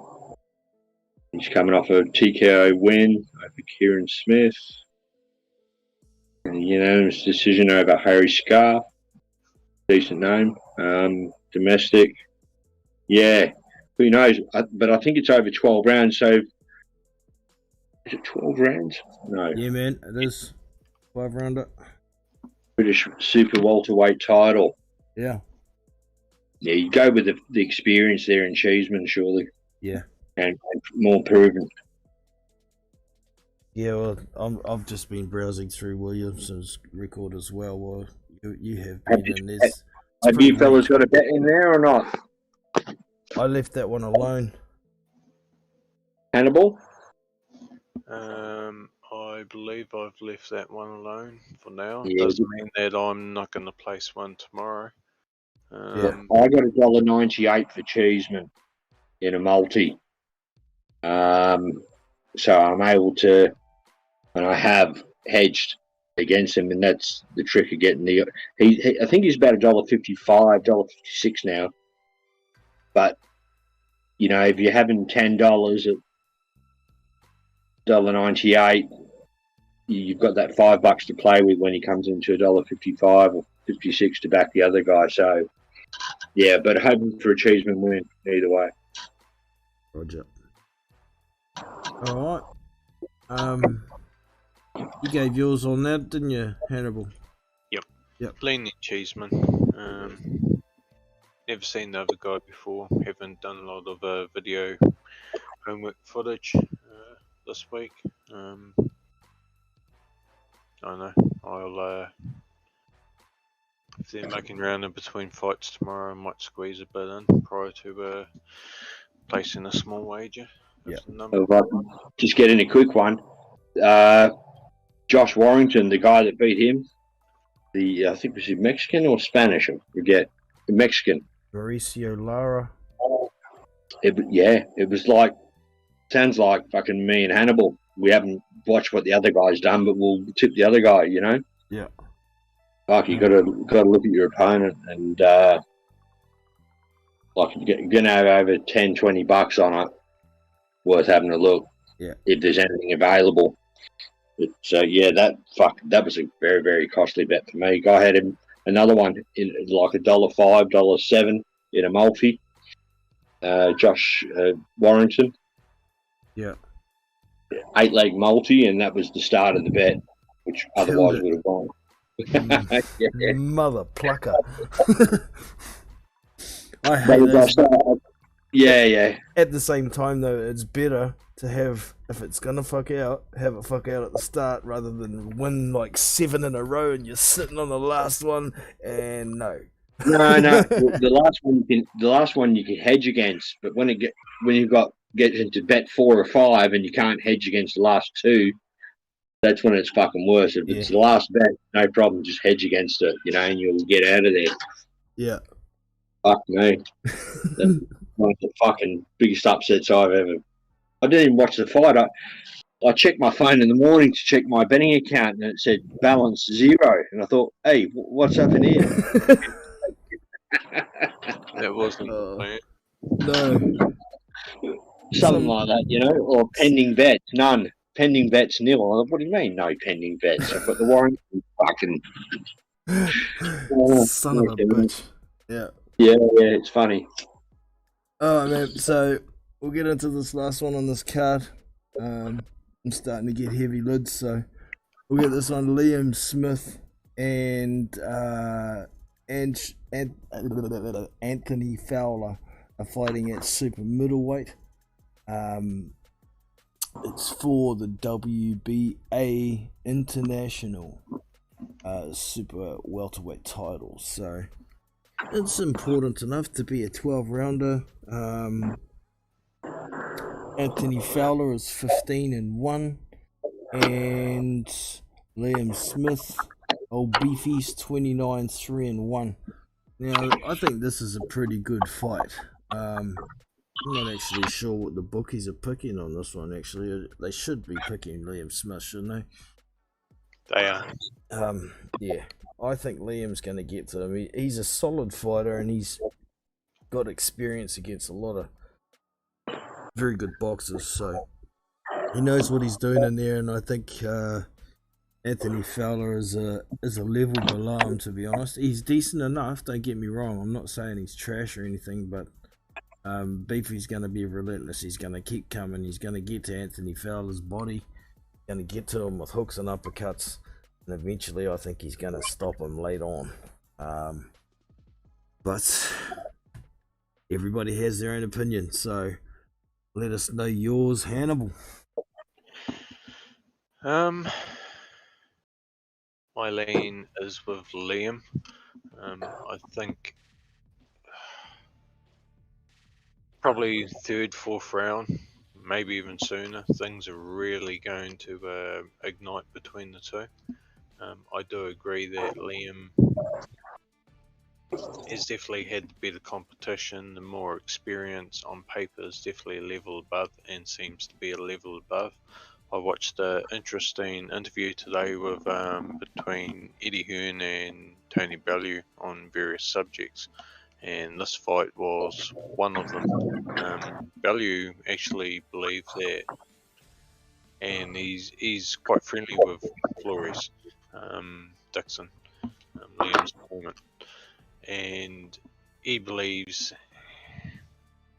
he's almost been pushed into this fight where it's not so much his decision. He is being very much managed and the fight's put in front of him, unlike Liam at this point of his decision, where this is Liam has chosen to take this fight. Apparently he was pretty annoyed that people were insisting the fight takes place, but nevertheless he has chosen to take it.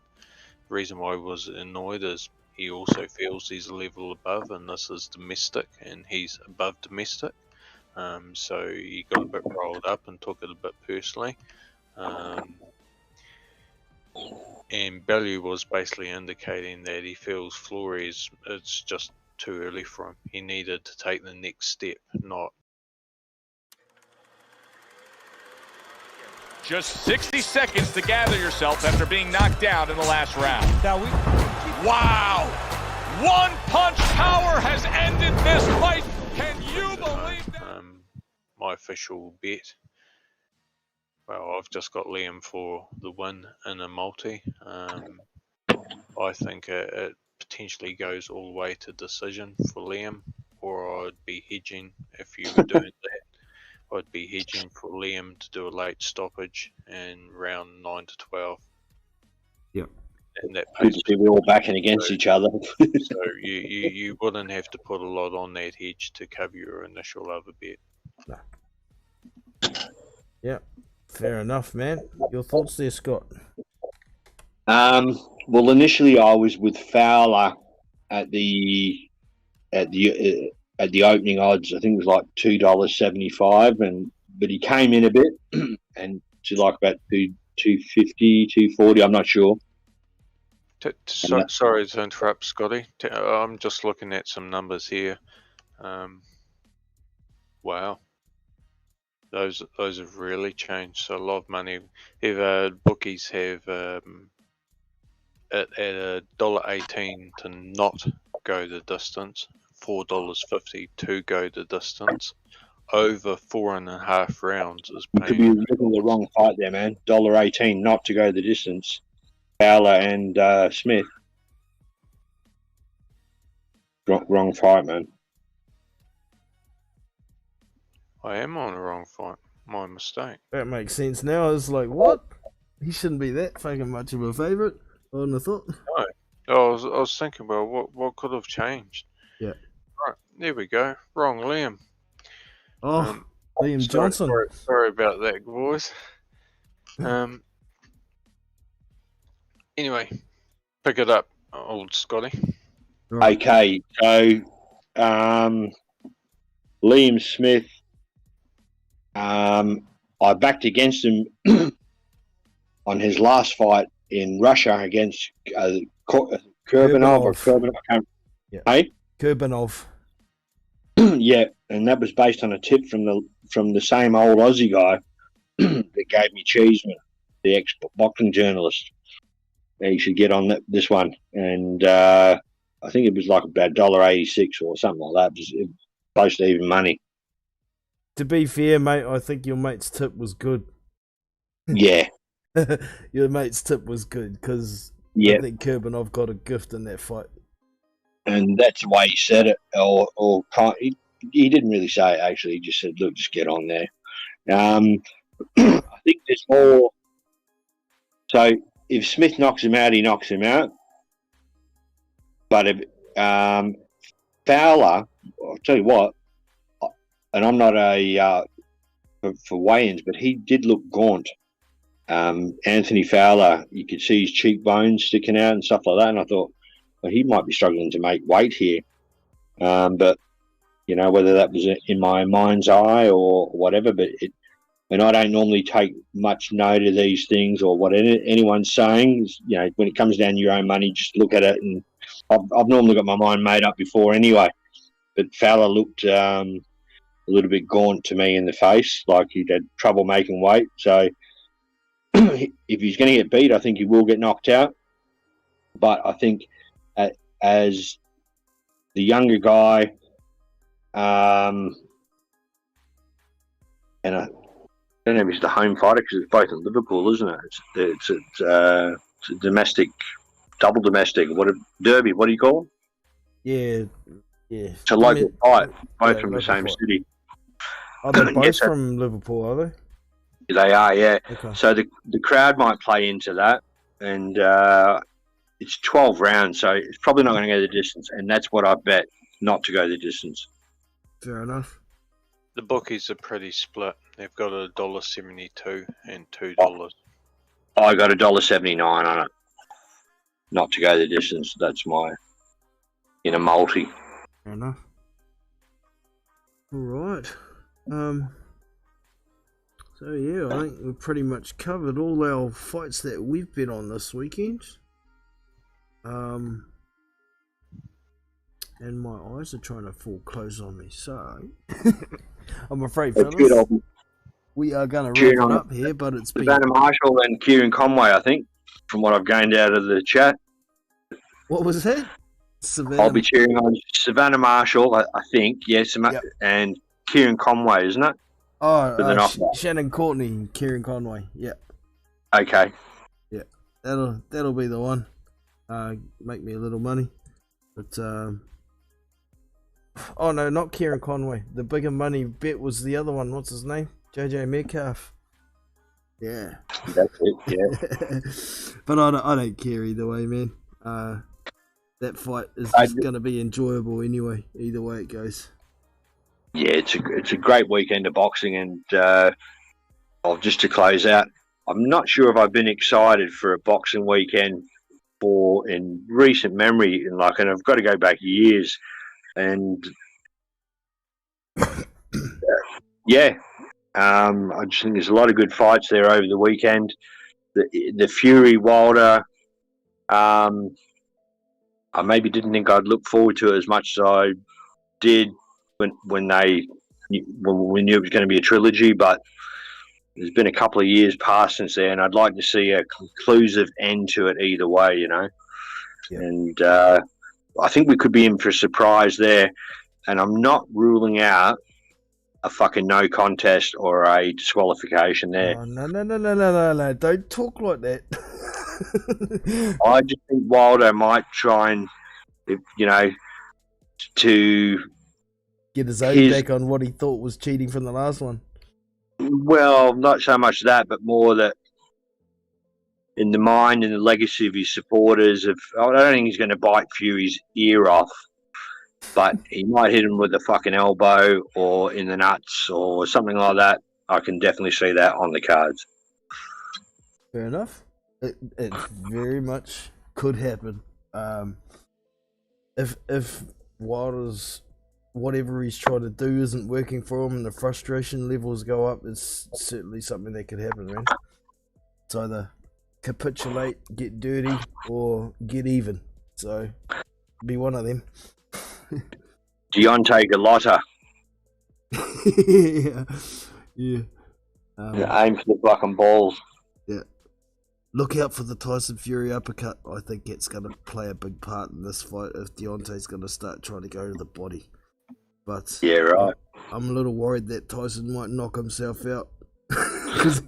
Hey, sorry, fellas, and anyone in the chat, can I get the final predictions from everyone? Fury Wilder, Jono? Yeah, man, I've got Tyson Fury round 9.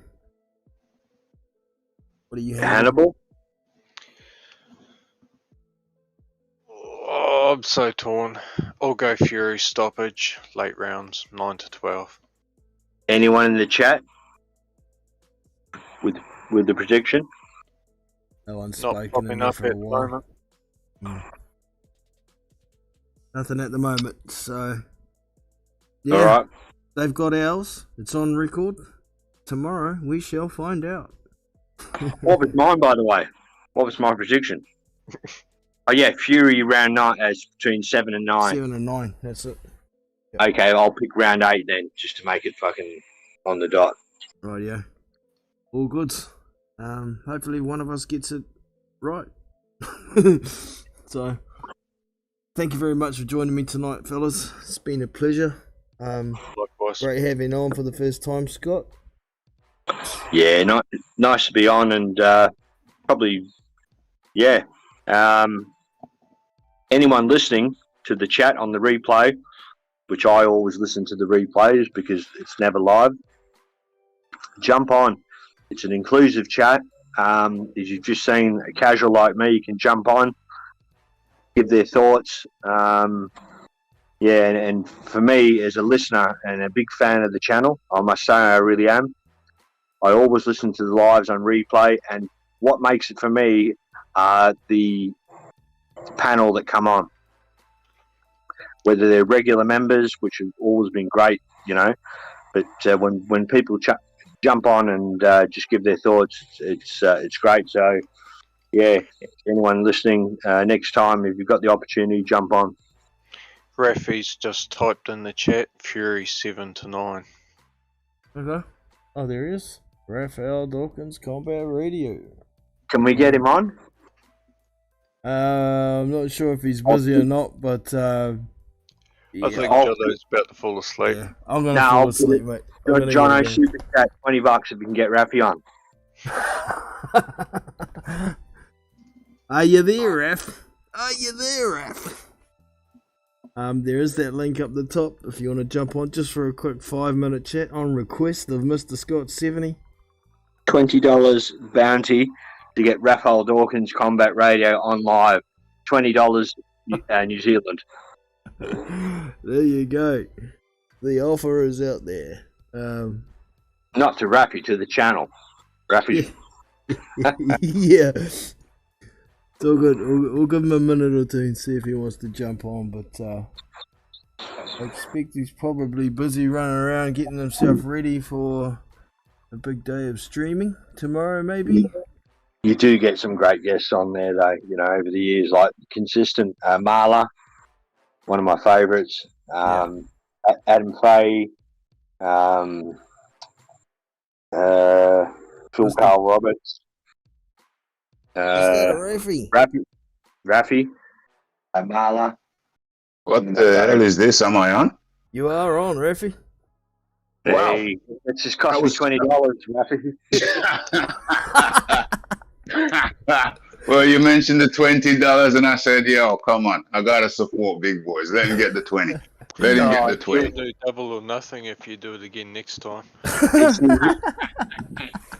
It's New Zealand dollars. Yeah, we'll do double or nothing, no problem. On Rafi channel, if we get John on.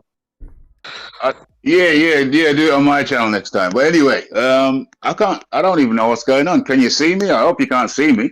No, we can't see you, mate. Oh, yeah. We might be able to see you, but the stream can't. I don't think we can see you. I'm on my phone, and my phone is now in my pocket. I'm walking around with my headphones on, and my phone in my pocket. It was easier getting on my mobile than on the computer. I just pressed a couple buttons. Yep. Bada bing, bada boom. It's made for the mobile network, the Discord. So. Oh, that makes sense. Anyway, hello, Jono, and I ain't spoken to Scott in a long time. Scott, you Antipodean Scotsman, you. How you doing? I'm good, thanks, Rafi. I hope you are too, mate. I'm fine, man. I'm fine. Nice little live this, Jono. Afternoon, just turned on the thing and it was on there. It's a good time for you, mate. It's a good time. Yeah, well, old Scott never gets to get on live because it doesn't work with his time. So on request, we set one up for him and had a bit of a yarn. So yeah, it's morning, coming up to the afternoon over here in the UK. I'm more excited than I expected to be for this fight. I admit it. We all thought it was just something in the way, but I have to confess that I am actually excited for this the third fight. Even though I don't think the process that we went through was a good process with them stalling it out. I don't like the fact that as a result of them stalling it out and messing around, we missed out on Undisputed. So we're probably 2 years away from Undisputed now. If Fury had just played with a straight bat and signed, we could have been here. We could have had Undisputed, I think, earlier on. Or we missed out with Undisputed from Wilder a couple of years back. We just kept on missing out on Undisputed. So that's a bit upsetting. It would have been nice to have one name, one face, one champion. Damn right. It would have been nice. So it's all been screwed up as far as I can see. So I'm not happy about that. But I'm happy that a line is gonna be drawn under this thing unless they do the fourth fight. Well, it is a possibility, but I'm just hoping whoever wins or loses doesn't matter to me. Just move on. Yeah. We don't want to see it 4 times. I mean, and I was like you, didn't really want to see it. And then as it started getting closer and the guys started talking and the other fights are out of the way, it's sort of grown on us. It's had plenty of time to grow. So, I'm amped. And the help of the rest of the card with those other other two That was a massively good fight. competitive fights. That was a good fight. Yeah, you got Kawanaki versus Hellenius. I better call that now. Hellenius bangs him out again. Ooh, I thought you were going Kawanaki. No. I've never said Kawanaki. Hellenius all the way, man. Hellenius is going to knock the Polish sausage out of Kawanaki. Oof, that'll make him lose weight. Nice one. I'm on the same boat. Round 4 for me. Round 4 down. What was it last time? Was it? I can't remember. 3. 5? Oh, no, 3. it was 4 last time too, wasn't it? Actually. Oh, it was something 4 or 5. I can't remember. It was early. Yeah, well, I'll say okay. I'll go same round as last time, whatever that was, 4 or 5. Bang him out. Bang out the Polish sausage out of him. Oh yeah. What else was there? Sanchez, F.A. Jagba. I think Sanchez is the better boxer. He's the Cuban. He's the Cuban boxer. So Sanchez is the better boxer. Fair enough. But I'm more excited by F.A. I like F.A.'s knockouts. Yep. So Sanchez probably going to win, but I want F.A. to win. So I'm going to pick, unfortunately, Sanchez to win. It's not going to knock him out, so it would be points, wouldn't it? Okay, fair enough. Sanchez via points. No, I wish we could get a F.A. Jagba knockout. So if my prediction's wrong and F.A. knocks him out, I'm happy, man. I should have put a couple of quid on that. I think. Sorry, can I just jump in? I think that fire's going to start off slowly and then catch fire mid rounds. I think they'll both win. Yep, I think you see a quiet 2 or 3 first few rounds, and then into the mid rounds, then it could catch fire and someone gets knocked out. Yeah, I hope FA does it. I'm very fond of his knockouts. Very fond. Well, he's more likely for the knockout than Sanchez, I think. I personally would like FA to win as well. He's got a lot more potential. He's got a lot more physical attributes. He just needs some time and some work. But I don't think we'll see too much more from Sanchez from where he is, to be honest. Rappy, I know you're not shy of a controversy, right? I'm not shy, mate. Not shy at all. Sanchez is coming out of a hot stable with Valdez getting a positive Polaroid. What's that we call it? Yeah, positive test. Yeah. And he had a flat performance after the positive test against someone he was expected to fucking bowl over.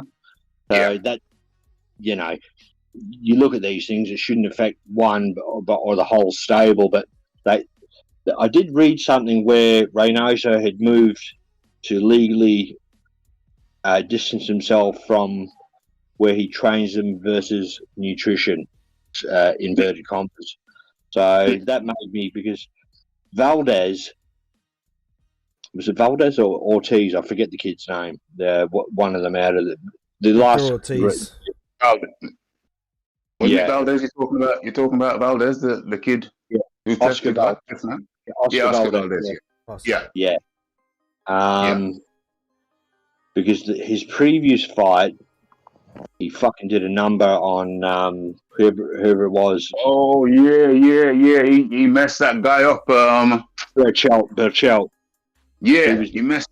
Yeah, he did. He did it up, and it was Valdez was the underdog there going into that. But so you're talking about basically the advantage of the PEDs that you can make you beat up a guy. More the magic taco truck.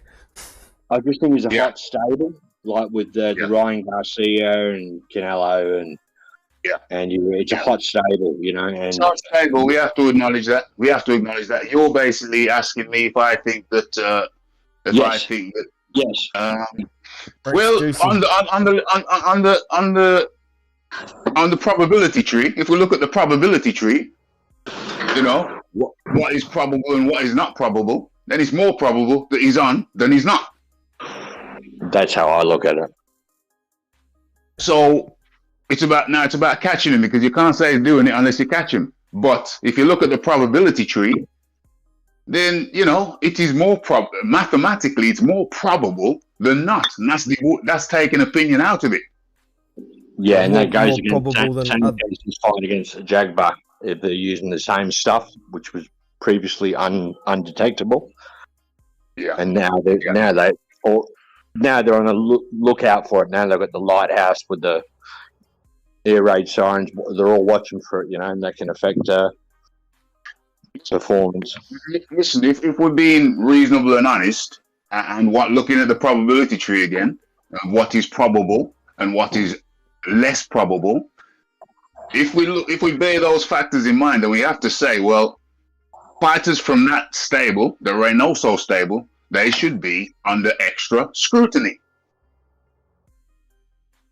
Well, the thing that Valdez got caught with is only banned while in competition, though, too. So if they're taking that shit while they're training, they're not really breaking the law. But what if they still got some traces during on 24 hours around the fight? What if there's still traces? Yeah, if it's in their system on the morning of the fight and they get tested, which they all get tested, that's it. You're in trouble. Hang on, Jono. According to VADA, which is how the WBC run, it's a banned substance, right? Yes. No, VADA don't make the banned substance list. WADA do. No, wrong. But it's on the VADA banned list. That's why there was a problem via VADA. It's on the list. It has to be tested, and it was detected. VADA are a testing contractor. They don't make the ban list. Yeah. No, they don't make the ban list, but they do have the list. No, they don't. No, he's right. They don't make the ban list, but they do adhere to a list, and they found that substance. They found that substance in his system. Yes, they did. Not in competition, though, was it? It was prior to competition. Yeah. But VADA will flag it at any time they find it. Correct, and then that gets sent to the governing body, and the governing body adheres to the WADA banned substance list. No, it gets sent to the commissioner of the fight fight. Yes. So when it goes to that commission, they make a determination as to whether to scrap the fight, etc., etc. Or they say no. Or they say no. We're listening to WADA, and WADA say it don't matter unless it's in the 24 hours around the fight. Yeah. Rafi, you know me and Margaret Goodman are tight, don't you? Margaret Goodman. I know you've had communication with people. Yeah, certain people, and including her. I think you sent me an email once. Yeah. Correct. So keep an eye on these things. So, what he was positive of is absolutely, and they came out very strongly, VADA against it. Okay. They did. As opposed to what Jono's saying, WADA make the list. They don't. WADA have their own list, and VADA have a list along with WADA. Doesn't necessarily correlate between the two. No, it doesn't necessarily correlate. Case in point. And it was a performance-enhancing drug. I'm sure there'll be a couple of people listening to this stream in 3 years' time that'll give us the chemical makeup of it and all that, but it was a PED. Yeah, it's similar to a methamphetamine, which doesn't stay in your system long. Stimulant. Yeah, stimulant.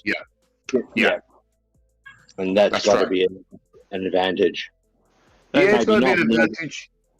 Maybe not when he has a stroke at 48 years old or 52 years old. But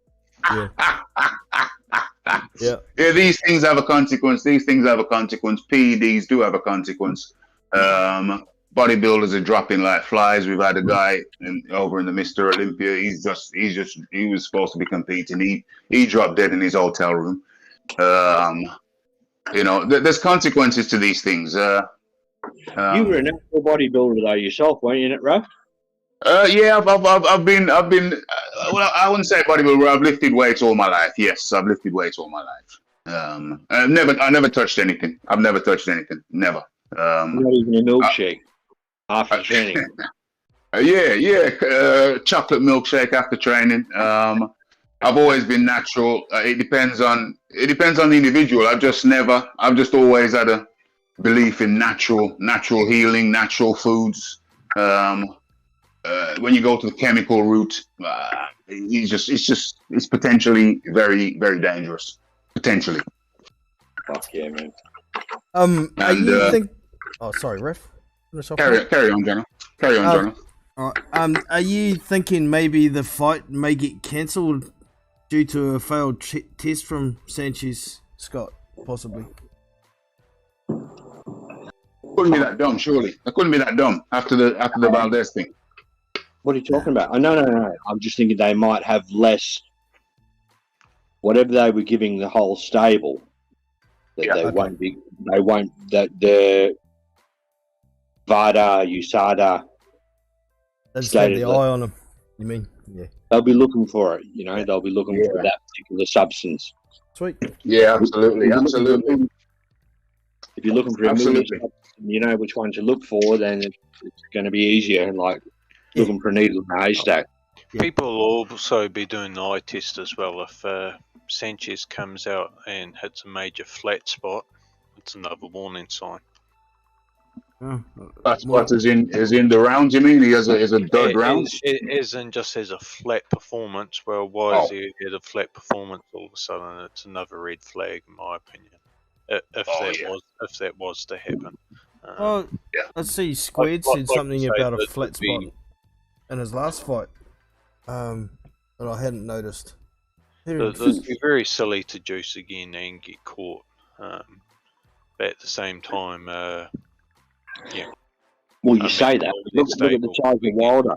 Closely. With the distended stomach and everything. I know we're on air here, but that looked fucking suspicious to me. Wilder is bloated as fuck.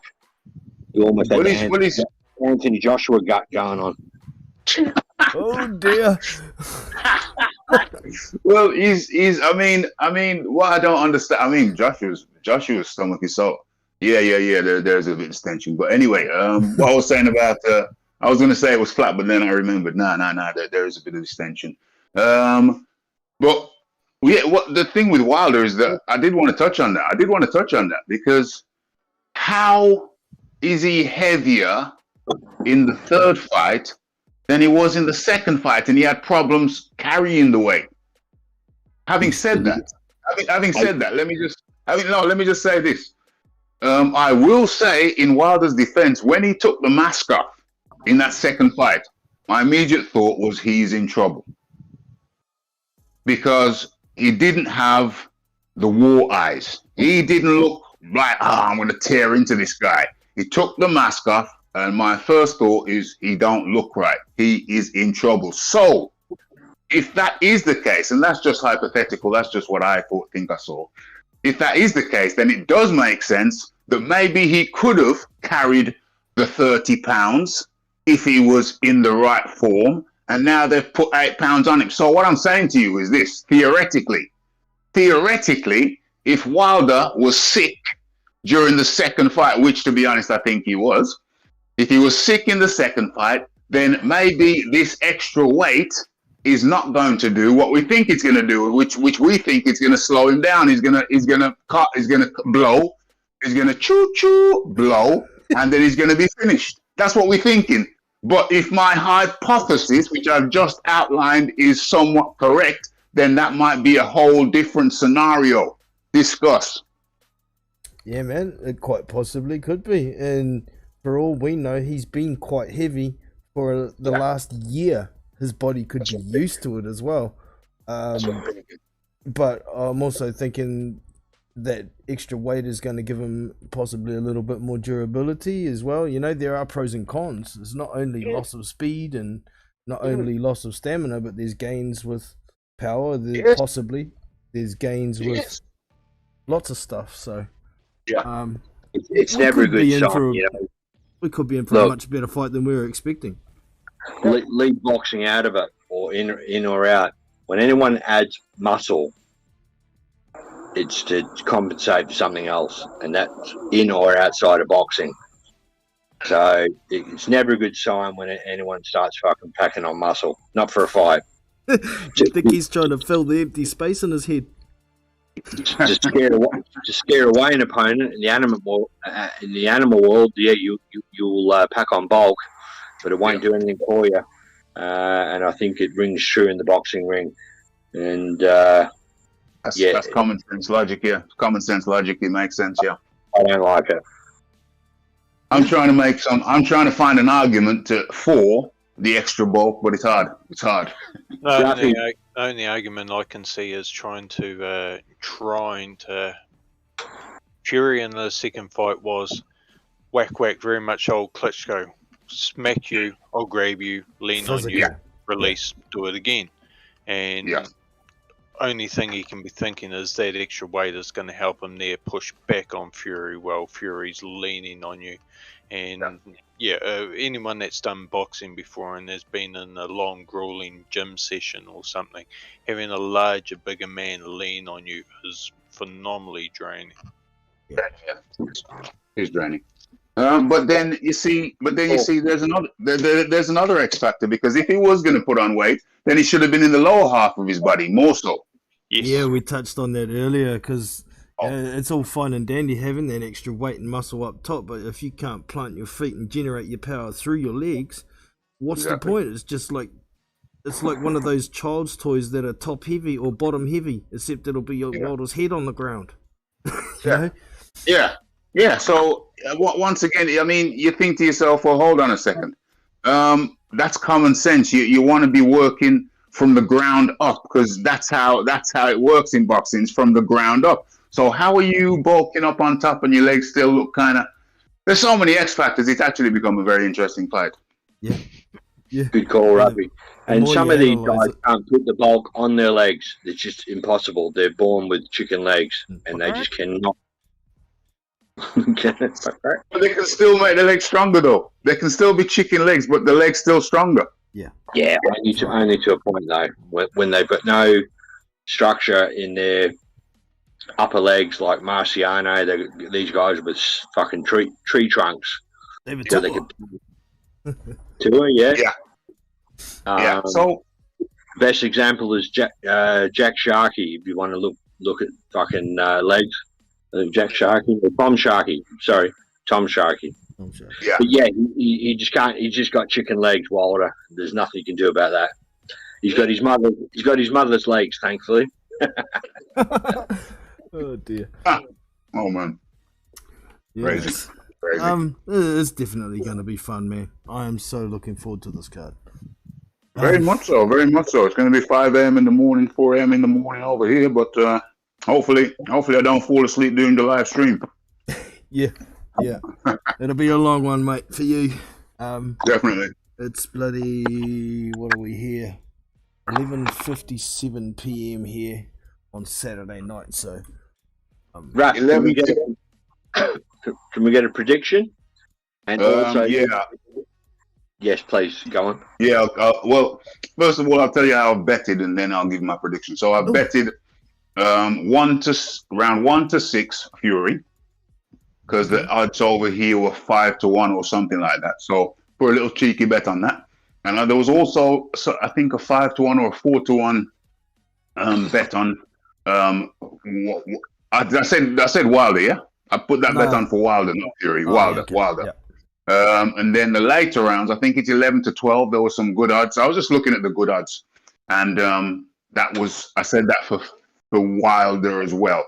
So knockout or TKO 1 to 6 Wilder, or 11-12 Wilder. That's a 5-1. That's what I betted. What I think's going to happen is Tyson Fury is going to TKO Wilder in the middle to latter part of the fight. So anywhere from 7 till 9. That's what I think's going to happen. Fury TKOs Wilder within those rounds. I think. All great calls. But can I ask you one question? Yeah. I've heard what you're going to bet. What am I going to bet? Yeah, you've already said what you're betting, and I didn't take you as a betting person, but anyway. And I don't get around to betting, but yeah, I did bet. I did bet this time. And your actual prediction, which is different to your bet, right? My prediction is Tyson Fury via TKO in between rounds 7 and 9. Okay, I'm going to ask you the same question. Everyone in the panel here, forget betting, forget predictions. What do you actually want to happen? And be honest.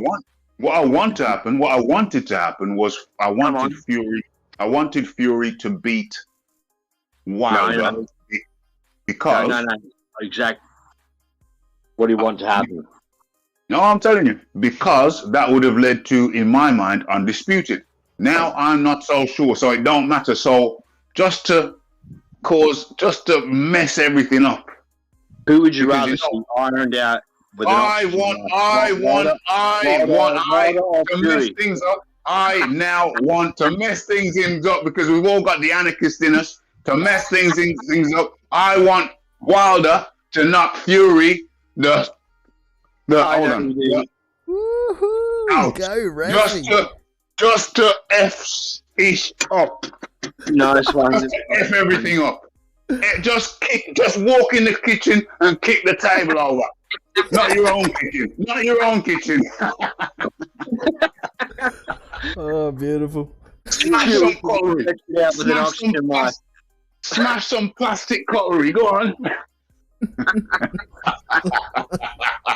Just to F-ish up. Just imagine how upset the world's going to be if that happens. It's not going to happen. Cheap. I paid $20 to get you on this live. It should have cost me $40. Fucking beautiful. Just to F-ish up. Just imagine. Just imagine how it's not going to happen, by the way. But just imagine. Just for the fun of it. You know what's going to happen if it does happen? There will be a fourth fight, and that's really going to piss everybody off. And come to think of it, I think that'd be pretty entertaining, to be honest. Fun as fuck, pardon my language. That would be fun as. Shame it's not going to happen, but I'll be watching. It would make me laugh. Because now Tyson Fury is the last smug one. He's the unbeaten one, isn't he? Yeah. He's the last one to get the smirk wiped off his face. That would be good. See the smirk off his face and his smart ass remarks. But yeah. In all fairness, the biggest thing I'm going to enjoy about this fight is one group of the fanatical fans for either guy is going to be crying in their undies for weeks. Totally. I'm so going to enjoy it. Crying in the undies. Oh, that would be so. Whatever happens, it's going to be a fun night. It's going to be a fun night because Wilder is so committed. He's so committed. Listen, we can't rule out Wilder winning. Come on. No, we can't. We can't rule it out. No. He seems so committed and he believes. I think he believes. I think he's a believer. He should be committed to a mental institution. He's lost his mind. Hey, listen. Mind. Wilder's a true believer. Wilder's a true believer now. He believes in what he's saying. Now, if someone's a believer in what they're saying, it don't matter how ridiculous it might sound to you. If they're a believer, they're a believer. Yep, and I think Wilder's a believer. That's a very strong form of confidence, isn't it? Can be dangerous. Being a believer. Dangerous form of confidence as well when you're fucking walking straight into one. Well, let's see what what's his trainer's name? Malik Scott has been able to do for him. Because let's not get it twisted.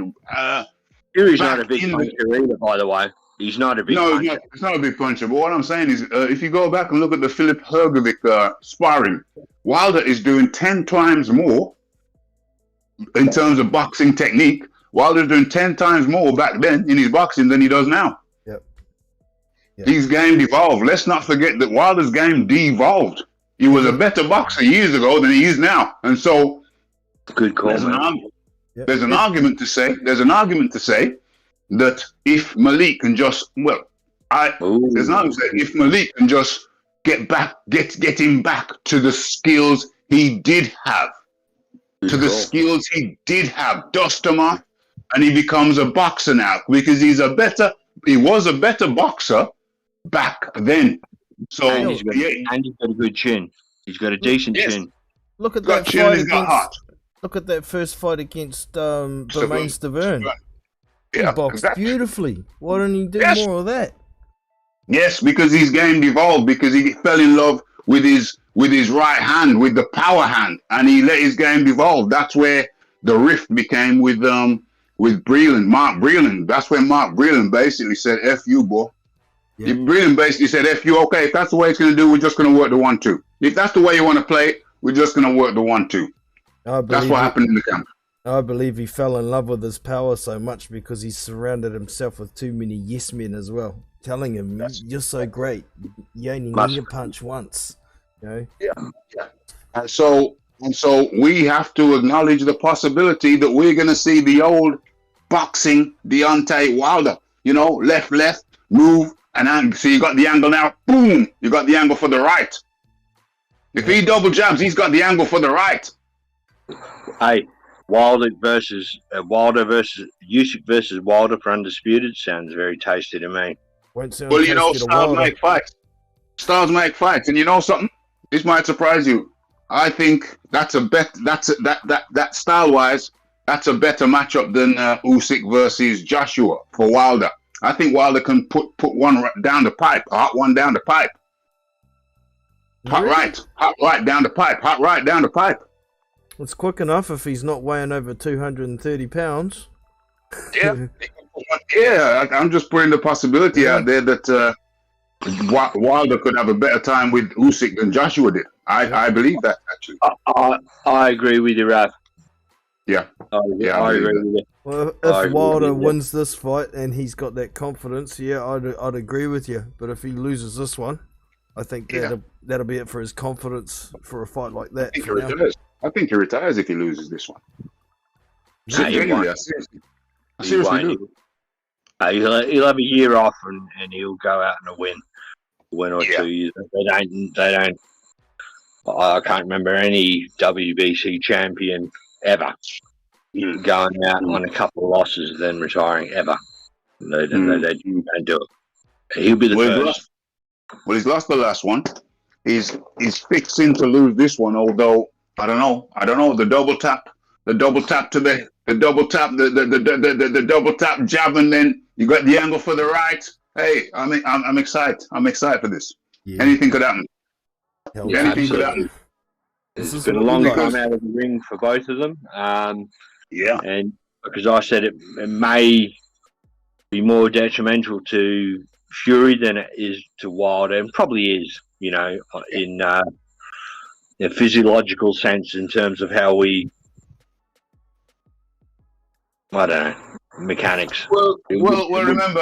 Remember, Fury's had an interrupted training because his daughter had issues in the hospital, newborn, and so his training has stopped and started. Then the COVID crap. But I honestly believe because had it twice though, didn't you? Had it twice. Yeah. There's at least 2 interruptions to the training. 2 interruptions. So it's a fascinating fight, man. And Wilder's such a proud man that I think it's going to be more of a fight than some people are reckoning it's going to be. I believe Malik Scott has hypothetically got Wilder back. He's taken him back. He hasn't taken him forward. He needed to go back to his skills. I think Malik Scott has taken him back to his skills. So you're gonna see a more skillful Deontay Wilder, and I think the key is that double tap, that double jab. You shift your feet two time, boom. The right is there. The right's there. Double tap, right. Can he move those feet quick enough when he's as heavy as he is? Well, with the double tap, the thing about the double tap, it's more of a shuffle. The feet only have to shuffle. Now we know mummies. If you ever watch the Mummy movie, that's something they do very well. They shuffle. Yeah. So the double tap is designed for the mummy style fighter. Double tap, 2 quick shuffles, boom, right comes over the top. I'm telling you. Sorry, John, I'm going to indulge myself here. I'll change the pledge from $20 to $25, right? New Zealand. Raf, did you see the PBC documentary on Muhammad Ali by Ken Burns? It just came out? I haven't watched it yet. My bad, I haven't watched it yet. You can watch it. It'll be coming on BBC, I think, in October or November, so not far. If you've got a VPN, I don't know if you've got one. I don't know. I'm not very technological, man. VPNs, I think I got one. Yeah. Doesn't matter. But anyway, 7.5, 8-hour documentary on Muhammad Ali. Wow. It's quite incredible. Wow. What were we talking about before? The double tap right hand shuffle. Double tap, yeah. Okay. Don't need the feet. Say that again. Say that again. No, the double tap wasn't related to Ali. I thought somehow it was, but it wasn't. No. That double tap. Mark my words. The double tap and put you in line for the right. And we can all laugh at Malik Scott, but what I'm hearing left, right, and center is Malik Scott trained under Harold the Shadow Knight. Remember the guy who helped was in Lennox Lewis's corner. Harold the Shadow Knight. He was a exceptional fighter himself. I think he had a medical issue why he had to stop fighting, but he was an exceptional. Harold the Shadow Knight was an exceptional fighter himself. His career got cut short. I think it was a medical reason. I'm not sure. And Malik Scott trained under him. Harold the Shadow Knight trained under Emmanuel Stewart. So there's a lineage there. Yeah. And apparently Malik Scott's trained under some very knowledgeable old trainers. And so he's got some old wisdom he's taking with him. He's bringing to Deontay Wilder, Jono. Even before recent times, Malik Scott has been in a lot of training camps. He's seen a lot of styles of boxing, and he's helped out a lot of young boxers while in those camps. Knowledge. Yeah, knowledgeable guy. He doesn't have it as a fighter, obviously, Malik Scott, but the way he moved in the ring, you could see he's definitely a student of the game, and he knows what he's doing as a coach. Yeah. So, and I'm actually quite impressed with how Scott is using, not quite reverse psychology, but he's using a type of psychology to get Deontay to do what he's doing, or what he wants Deontay to do, without making Deontay feel like he doesn't know something. Yes. Which Breland couldn't do. Couldn't do that. No, not at all. He's just a pure boxer. I don't think Breland was actually that good at connecting personally with people. Whereas it's personalities, isn't it? One personality will gel with another and not the other. Yeah, it's a personality thing. They didn't gel. If there was no gel there in the first place, there's no reason in just keeping Mark Breland there, because he's Mark Breland. That's just weird. not gonna benefit you. So I think Malik Scott was a decent move for Wilder. Yeah, it was. I think it was. And I think we've got a better fight than we're anticipating, ladies and gentlemen. We've got a better fight than we anticipated. Remember, Rafi told you about the double tap, then the right. We'll watch it. How many times does Fury see that though before he adjusts? Wilder needs to land that fresh out of the gate. Now we're hearing the pure boxing minds come in here. Well, here's the thing.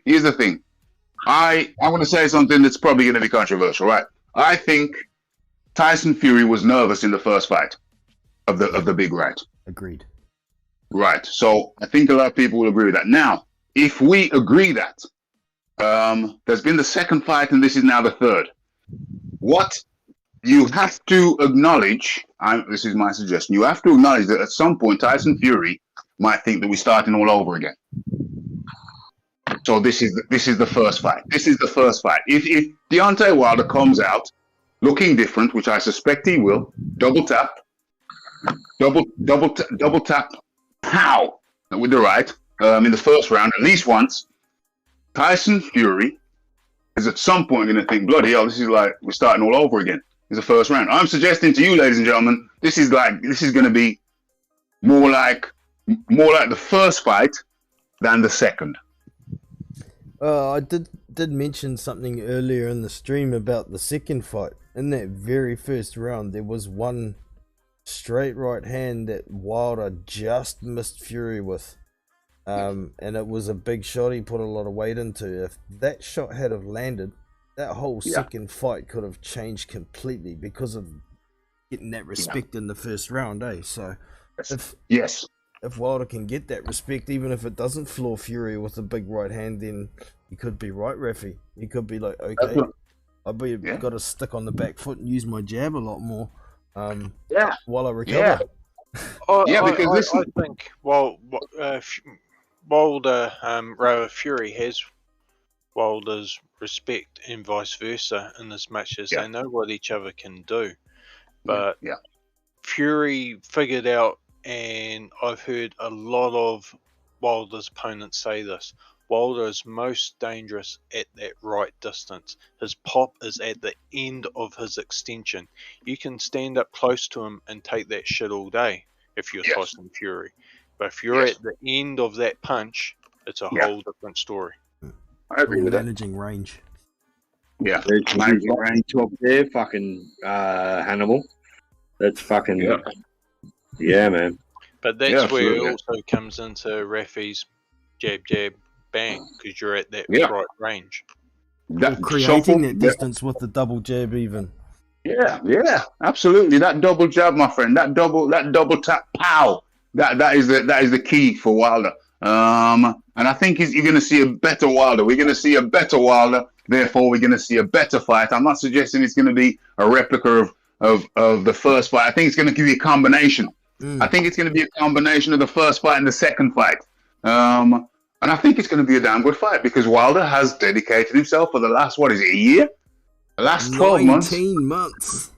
Wow. Okay. He's for at least 12 of those months. We know he has dedicated himself to going back to his boxing skills. It's not even, Malik is partially right. It's not even learning new things. It's going back to what he used to do at the time when he fought Stavern. Going back in time. And then, he's got more experience now. So between what Wilder knows and what Malik Scott knows, there's some tapping in the background sound-wise. Between what Wilder knows, no props. Between what Wilder knows and what Malik Scott knows, I think they're gonna come with something that's gonna make it an entertaining fight for the fans. It's not gonna be a walkover like the second fight. Fingers crossed. I don't want to see an absolute walkover from either guy, to be honest. I want to see a good match. We've been brewing up to it for so freaking long. We better get a good fight. I think it's going to be a good fight. Quick question here to anyone listening. Yeah. There was a point there when Wilder got bleeding from the eardrums, right? Yeah. Which I presume was caused from one punch only. Or do you think it was caused? I don't know how you could. You said there was a scratch in the ear. How do you get a scratch in the ear? I don't understand it. I don't know. Tyson slaps a lot, and the corners of those thumbs when you're slapping can't be sharp enough. Yeah, if you hit someone hard enough, they'll bleed from the eardrums. I've seen it. Yeah, I've seen that. But if they're bleeding from the eardrum, and it's not a scratch, then that's a serious injury. Yeah, I think he caught one early into the fight. I'm not sure where it was, but you could probably pinpoint it if you're not a shirt puller, but I don't know what they call it on the internet. Anyway, one of those people that you could pick the route, where it happened. Yeah. But I'm certain that Wilder got hit with a game-changing punch. I suppose they're all game-changing punches when you get hit with a lot of them, but when you get an equilibrium punch that Joshua copped against Andy Ruiz, we can go back in time as far as you want, and we'll find them. But I do think Wilder copped a fucking one there on the ear that changed. It looked like it messed up his equilibrium from the second round. He was all over the place with his legs, and it was just a matter of time pretty much from then. Yeah, that's true. So what are you saying about the equilibrium punch? You're saying the fight without the equilibrium punch? Well, I'll be honest with you. I think that Deontay Wilder was sick in that fight because he didn't look right at any point in that fight. No, he didn't. I said it the other day. I was like, oh, if that fight hadn't have got stopped, you know, Tyson Fury was starting to look tired, and the response I got was, yeah, Wilder was tired, but no, sorry, Fury was tired, but Wilder was getting murdered. So, you know, yeah. Forgetting any physical advantages or an equilibrium punch, the game changer there was Fury on the front foot, which taking no his one space away. expected. You know, they did. So that option's not there for Fury tomorrow. Exactly, that's what I'm saying. Why is that option not there going forward? Why is that option not there? Because he could get knocked out. He doesn't have the elements. You know, the fox. Fury's a fox. Yeah. He's a fucking cunning boxer. Yeah. And he may, I don't know, we'll see how it starts out. Wilder needs to keep throwing the right hand to keep him away. Otherwise, Fury. So are we saying that Fury is going to walk in that ring with the very same tactics he had last time? I think he's going to Would start. that be prudent? I think he's going to start like that, but I don't think he's going to stay like that myself. Yeah, because they're obviously going to be working to nullify. They're going to be to nullify that style. So what I'm saying is that I think it's almost impossible that Fury walks in with the exact same blueprint. It's going to have to be a mix and match. It's going to have to be a mix and match. All right, lads. Well, I'm seriously starting to fall asleep on my keyboard here. Yeah, thanks for coming on, Ruff, and thanks for that's a direct $20 donation to Jono's channel. Excellent. But I'll reciprocate this. If you do a live, right, where you get Jono on, and Phil Carl Roberts. Ooh, that'll be a Philip tough Carl one. Roberts. Philip Carl Roberts ain't going to go live, mate. No chance. No chance. Yeah, Phil, he's gone live before. And has he? Hannibal, you still there? Yeah. Yeah, I'm still there. Oh, mate. Hannibal. Okay, yeah. Oh, yeah. All right, even for you two, so $20 each bounty. But if they both have a go at you in the live, I'll change the 40 to 50. Ooh, Scotty. Hey. Man. Well, we've got to support these channels, so at least we can do it. So, guys, you come through anytime. You know the invitation's there. Jono, thanks for having me. Scott, good to hear from you. Hannibal, good to speak to you. So, blessed to everybody. And here's for an excellent fight tonight. Indeed. Thank you very much Bless for you. dropping in, Cheers, Rafi. Rafi. Appreciate it. Cheers, Rafi. Nice one. All Great right. chat, fellas. Indeed. Thank you very much, Scott. Thank you very much, Hannibal. Always a pleasure talking to you guys, and it's great to have you on live for a change. And we'll do it again sometime. Over at Great luck Rafi's. with your bets, Jono, especially the Shannon. You best better than Shannon Courtenay or whoever it than she is. How the hell do I get out of this thing? Oh, okay, Rafi. Down the bottom. You can't get out, Rafi. You suck.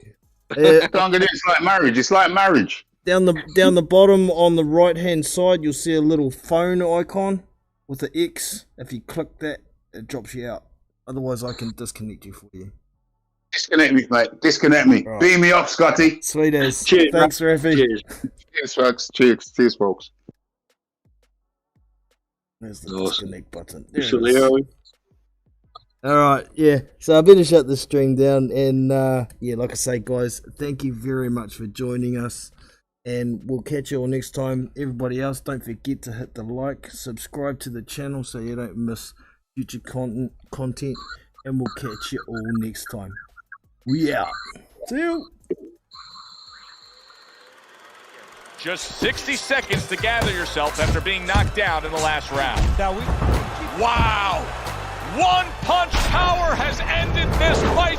Can you believe that? There is no way he could continue on. It is done.